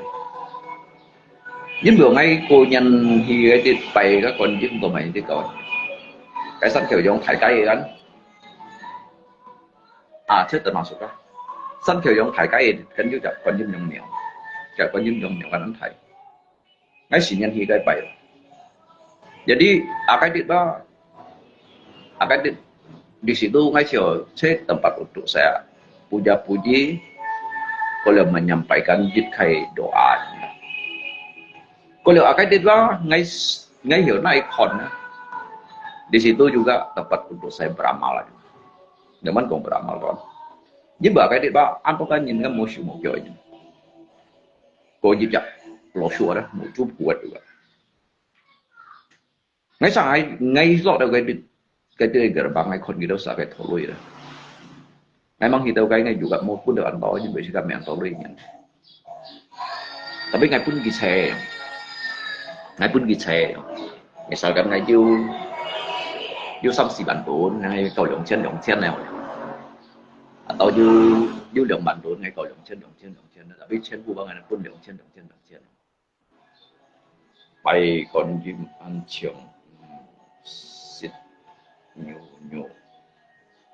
Dia sebenarnya ke larangan memang hanya. Tetapi jika sangin jika kan hadir duniawi, jadi jika Malaysia cintai ini, Jika message cintai, jadi dia kayak GC kongko, dia kayak sitboot, ya. Jadi dia message, juga juga message juga message juga mai. Nah, jadi jika ada dunia yang mana. Jadi ngay con thì cái giặc lô sủa đó, cái mùa chú bắp lóc bạo anh, biết mấy bạo á, cái dòng chặt rồi dòng tạm cái con đổ máy đồng xíu, cái xíu bắp khút cái kiểu khút ngay mừng gì ngay còn sủa này nhất xíu á để đổ máy ngay mừng gì ngay mình đổ báo cái cầu thoát này rồi chỉ sẽ từ Alibaba đi sạch trong như là thoát này đâu con chưa được giảm cái kiểu dùng đã mua kiểu chỉ cái kiểu nó đều lý thuần là đâu cũng là ngắn ngược quân nung si cầu hay là đâu mày nung si chứ nhưng mà quay chỉ là căng mà chỉ là nhân căng phần đó ngay khóa gì cái muốn gì ngay một số ngay còn nhất sự kiểu ba thì đâu em si kiểu là một biển gì không để出世出代咁樣嚟嘅，你天生自然帶來嘅。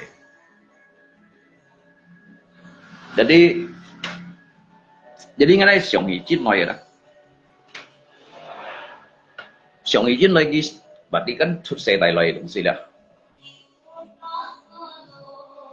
Kayak kehidupan yang lampau yang mana sebelum yang kini ya yang mana yang dahulunya yang mana yang dahulunya dah kita chọn đi mày thầy chết ọ cái chọn đi mày thầy chửi ọ đó jadi lihat cái trong cái phân gì xí của phân con lihat xe đó cái con cái trong cái con lihat xe xí đó cái phát trong cái hiểu chọn siêu mọi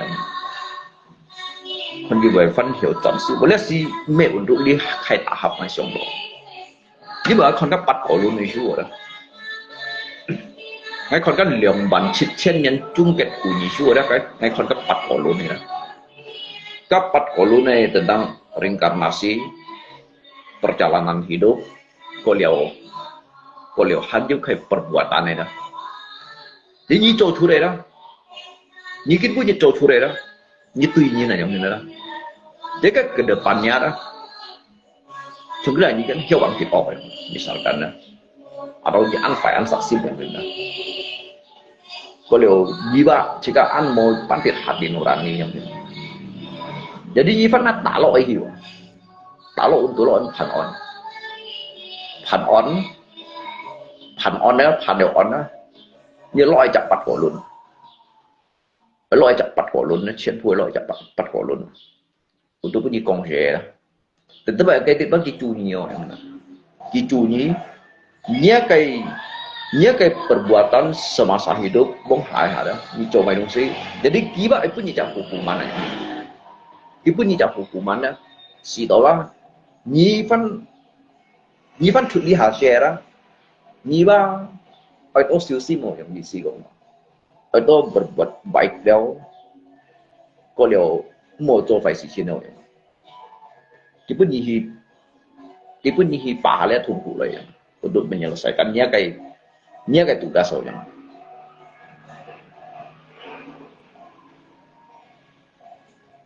this is low nếu như một con kita sợ rằng nếu tới những cái chuyện xảy ra cái mong chú đâu đó cái một chú mong hai kasih hukuman untuk kifan hal lihat dong cái này đó untuk kayak hasil đó jadi phát biểu hal này untuk cái tiền này thùng của soalnya ngay khi đó kalau ngay có phải ngay kan chỉ là nhau hình FB đi dah soalnya ngay về đi đó ngay chiều kalau dia FB juga baju cuy ini sosin mungkin kita sama mungkin di na ngay kita usah kayak pendapat ngay tụng đi yang mana kita usah kayak pikiran ngay đi tapi ngay siang kalau FB juga baju cuy ini tuh siang sin mà ngay còn ngay quay những người như khai perbuatan jika perbuatan yang tidak baik aja mudah jika baik tang cuy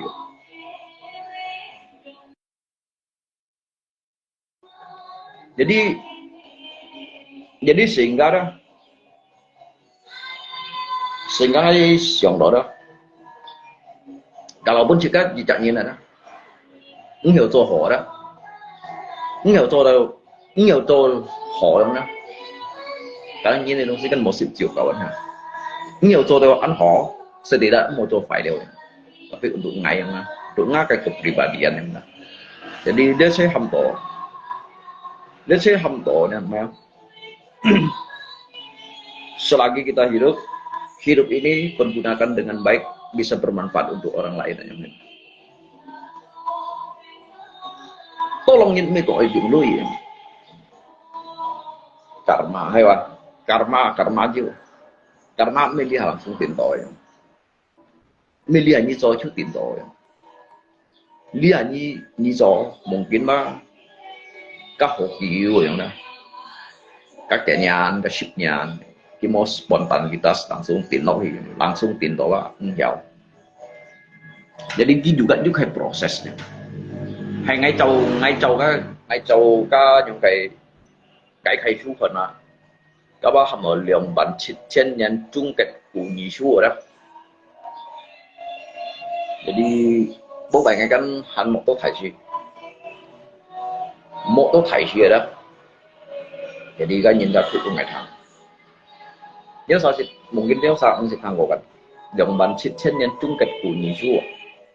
kita terbentuk dari thiên gặp thủy đâu đó kita terbentuk dari Chongin kayak asal usulnya ke kondo tentang masalah terciptanya langit dan bumi ya dia mungkin kalian Adam dan Hawa ke versi agak beda dia boleh cungket loh ya dia versi kok beda dia因為意思用喺跟就你書嘅啲講係一樣嘅嗬，所以呢2,700人中嘅管理書係咪咧？你選到就空氣yang呢，就空氣yang呢，terbentuknya adalah kayak langit dan bumi yang呢。Lihat bahwa sen yang kayak bang, itu lâu tùy sen thay lihat sekai itu, tùy sen jiwa itu. Dia memang udah disebut dengan lihat sih kan sebut tu bằng nhìn đâu đó chỉ có cái chuyên đuổi trong đội rồi chỉ lấy xe cái bị nhân để thủy chiều bị nhân còn có đó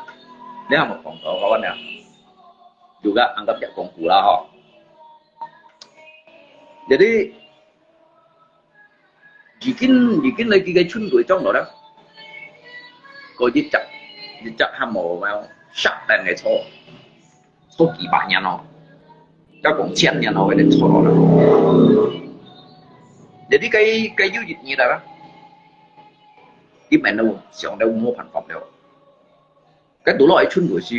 hẹp âm trên thiểu còn mai không xin đâu cái nhiều hăng nhiều bây giờ như nào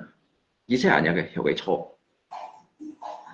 cái tiếp đủ loại tên như thế cái số cái số là sắp đấy cái xong men ở chút đã đi để chút đủ liền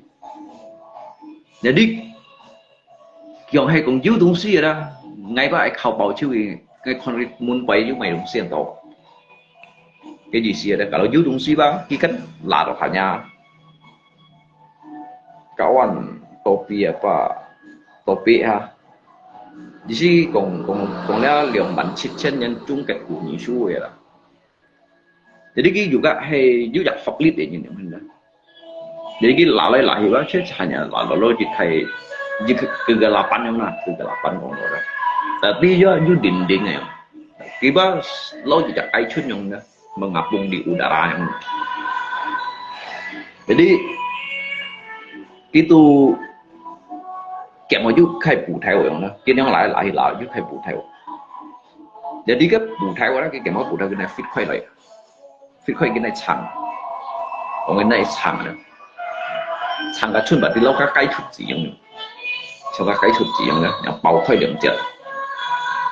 lo các cái thủ chuôn thực chỉ gắn để đi cái khó nó có khối lượng chết để bị chẳng quay lại rồi chẳng quay lại gì ủ đúng tiêu rồi đó ủ đúng cái tiêu rồi cái tu còn cắt tiêu rồi đó chắc bên đất thì rồi bên đất thì đó bên đất thì phí bên đất thì phí cái chẳng ai đó tụi biển thiên gì xí cộng đó tao tụi mình ham mộ dia kan bông bảy những cái còn lại phần xí liếc cái世界跟含意思講到含冇風險啦，講liếc世界冇風險，jadi kita jet cái một chút kita jet出嚟，cái một chút kita jet出嚟啊，變氣質風險嘅意思。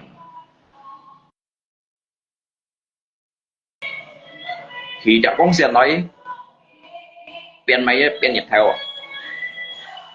變成熱頭。出จากmột chùa xuấtจากmột chùa đó cái một chùa đó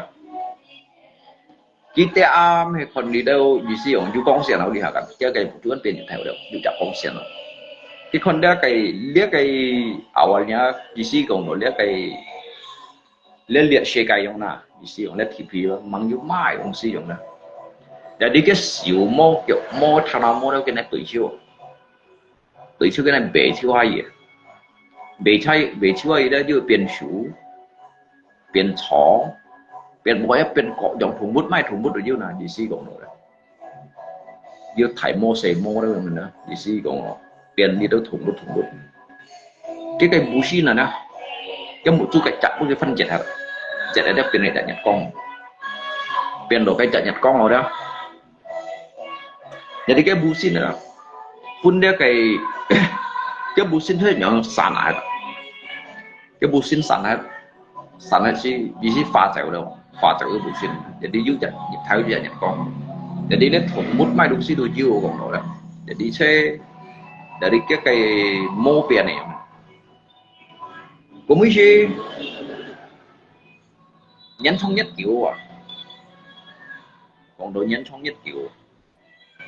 để tụi có thiên gì loài rồi đó liệt thiên gì loài ấy chân身chỉ dẫn thiên gì loài đó secara tidak hamdo keajaiban yang tu gì loài được chặt mạnh giống như tùy sen hết đấy đó tùy sen hết đấy đó tu gì loài được gì loài lên gì loài phút chủ đến gì loài phút chủ chỉ còn nói gì loài và ít mày biển jadi kita three high food ya gitu. Selain dari kita kan mungkin juga jalan cerita ha. Kalau jilai food juga kan kita mau cái jalan cerita ngay sih tuh. Mang sit thang kosi aja gitu.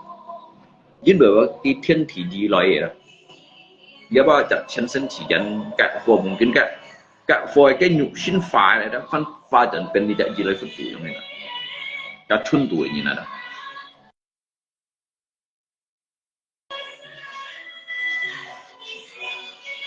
Tôi biến thành liệu cổ jadi còn đó liệu cả liệu xuyên nhiên yang còn đó đó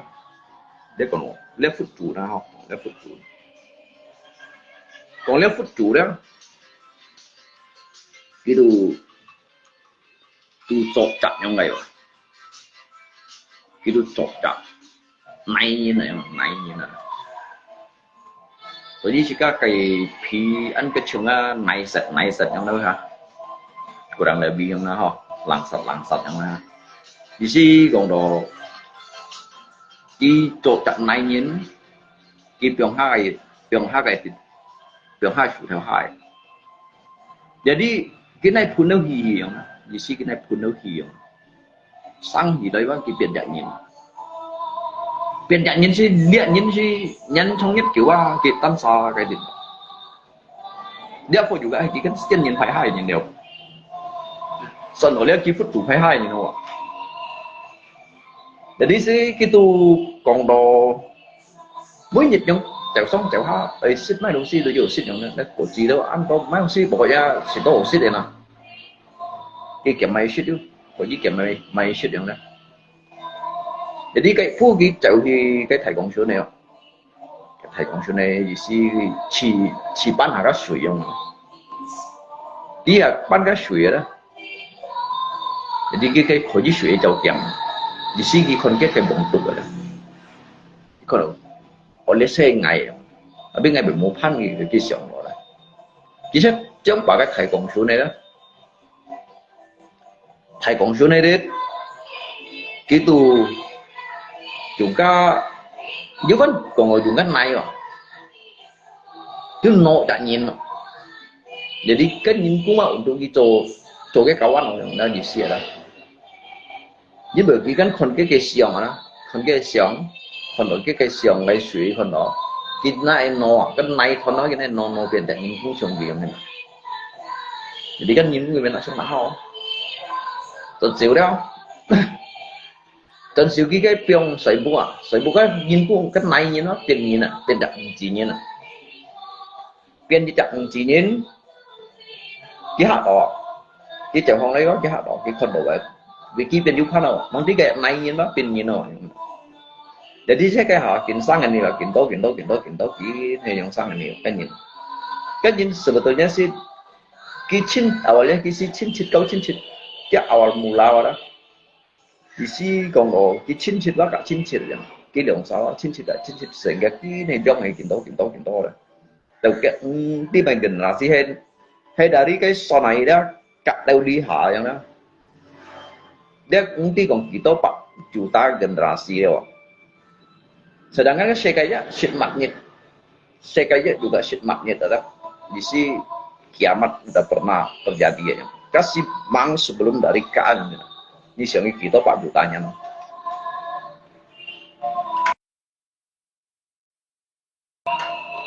jika kalian nhìn kan shit punah di lin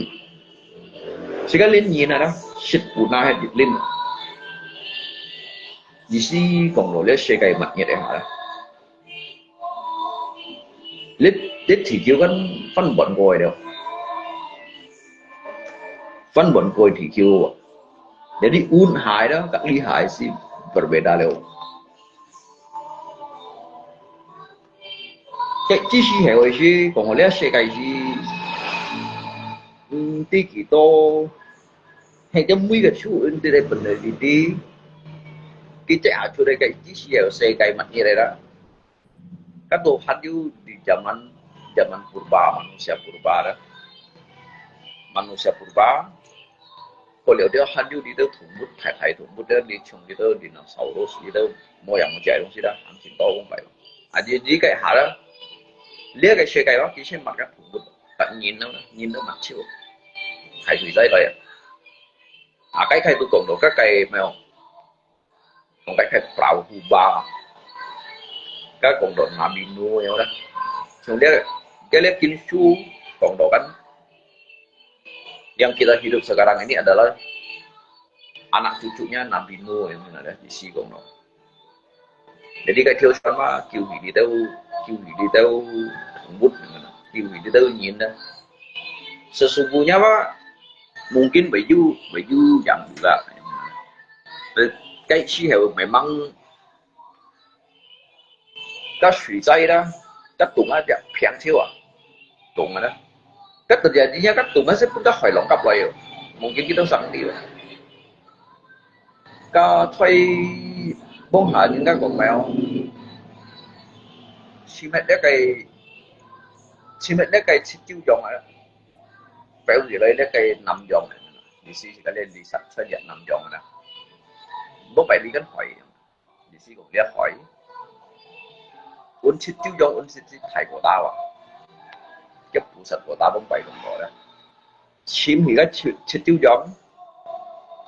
cái phô thì điện nằm dòng này cái này ta cuốn tuần đi sao lại biển điện daratan yang ini jadi cái chiêu dòng là chim hết所以tụi bay chỉ có bởi còn thì lấy xe cây bởi shit chim hết rồi mà sao chỉ có cho kim juga anh heran cái shit meter lang cái này cái chim thủ cái tại hai thì ba bây giờ theo thầy giám số ba đi có thầy có tổng thống thầy có bộ anh nhiều có you son đấy ạ you son nếu tụi nó này tụi ạ bật đi lên này đó các suy đó tả lên này đó cũng chỉ là bắn cuốn vào ấn độ sehingga các thầy chủ đó tròn chiêu jadi loại này tụi lihat thầy có tổng thống người chủ đó nhí pion anh này phi miền với pion còn 3 juta nhân juga kinh hiểu lo chuyện mẹ ta đó các jam sua này tụi giờ là hồng phần đó các bạn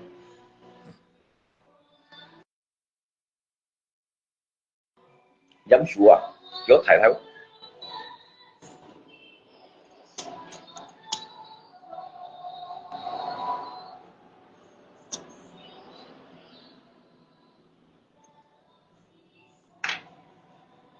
tapi kan siang dia juga kalau kita saya pengendapan aja kayak dia còn kalau bahasanya lihat usia kịp đường kiểu nhìn này miền đi ba kiểu hẻo qua kiểu bảy lọ này juga nhiều cái con tay đường đó cái đầu cái lọ con tay đi kiểu mẹ tận trước tới siêu 25 meter trước tới 10 meter ini pion di paknya mah mungkin bagi bang nhiều chim đâu ăn dặn những người xia đó và đây là xe cái đó cũng phải sẽ xịt mạnh như thế dunia kiamat à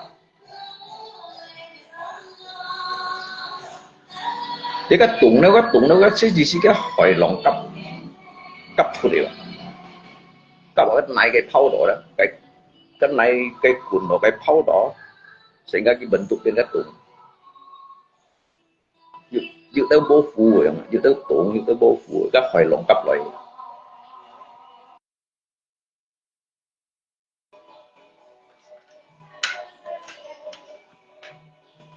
nên các chiếc tiêu giống như những cầm gỗ chiếc tiêu giống mà thầy phổ cho nó thun này rồi truy tại chính quy cái chiếc tiêu giống cái 47 chiếc thầy của tao 47 ngày dưới hết trận thì phong cái này đó như này quậy đó này quậy đó chuyển đó 47 trung cảnh nhìn đông xí à có liệu lý đâu đi khẩn như đâu lý hạ cái kehidupan pada sebelumnya 47 đó lihat cái mèo ham to peneliti đó itu arkeolog đó cái chim đó naik đuôi đó cấp patung Buddha jadi kilometer kan nhân vật Asia jadi cấp patung Buddha đó 4 meter naik đuôi à chắc cho na cái busin à jauh atau sindole yang fungsi à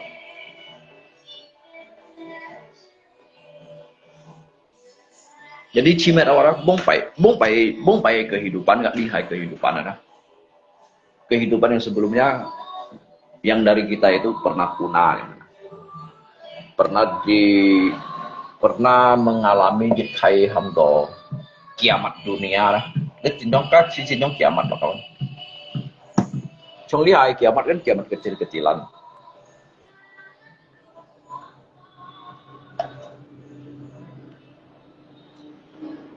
các thầy kiamat cấp đến xoay cây mua đó các thầy kiamat đó các người đúng còn bạn chân mungkin ô chiêu à có suy quay chiêu à có cái suy à kiamat kan memang suy à karena dia kayak xoay cây đó lên này và ăn thịt lên này đó hanya contoh sekitar 30% aja kayak 60% mah suy à bahkan jika lihat dulu ayam suya saya lihat dulu tuh han suya di sini ada jadi gigit kiamat cái chỉ siêu cái suy là yo cái mồ chèo đâu chân bù xì hiu à chân lâu cái tsunami Nhật Bản này hả tôi sẽ có nè dia nye Phật lea dùng như này bay đó ôi thon hàng hàng này phải à ai pháp lên lượng bản chất chân nhân chung kết của nhị xua đó lượng bản nhìn lùi đi cô lẽ cái thủy ọc chít ọc cô liều đó cô liều lẽ cái chặt sang cùng nhìn hàng này lù đó hàng này lù xiên cô liều cái sebab cái akibat cô liều hắn yu cái ganjaran là nhung đó juga sebab juga akibat juga cái ganjaran juga cái tabur juga cái tuổi đó cái thứ đó lượng bản chất chân nhân chung kết của nhị xuôi đó cái chủ và trẻ để nhìn lùi và kết thúc ituแต่ว่าboy kita yang pan sebetulnya mah cái itu juga tak apa namanya jadi ini dong sih Pak, jangan terlalu khawatir dengan keadaanmu sekarang. Ini một headphone to saya beli untuk nyakin deh. Karena kini lah jika mang tidak sausoan. Ini baru sausoan juga jika mang tidak hewnya deh. Nhưng bởi son mà thiên bởi toàn này.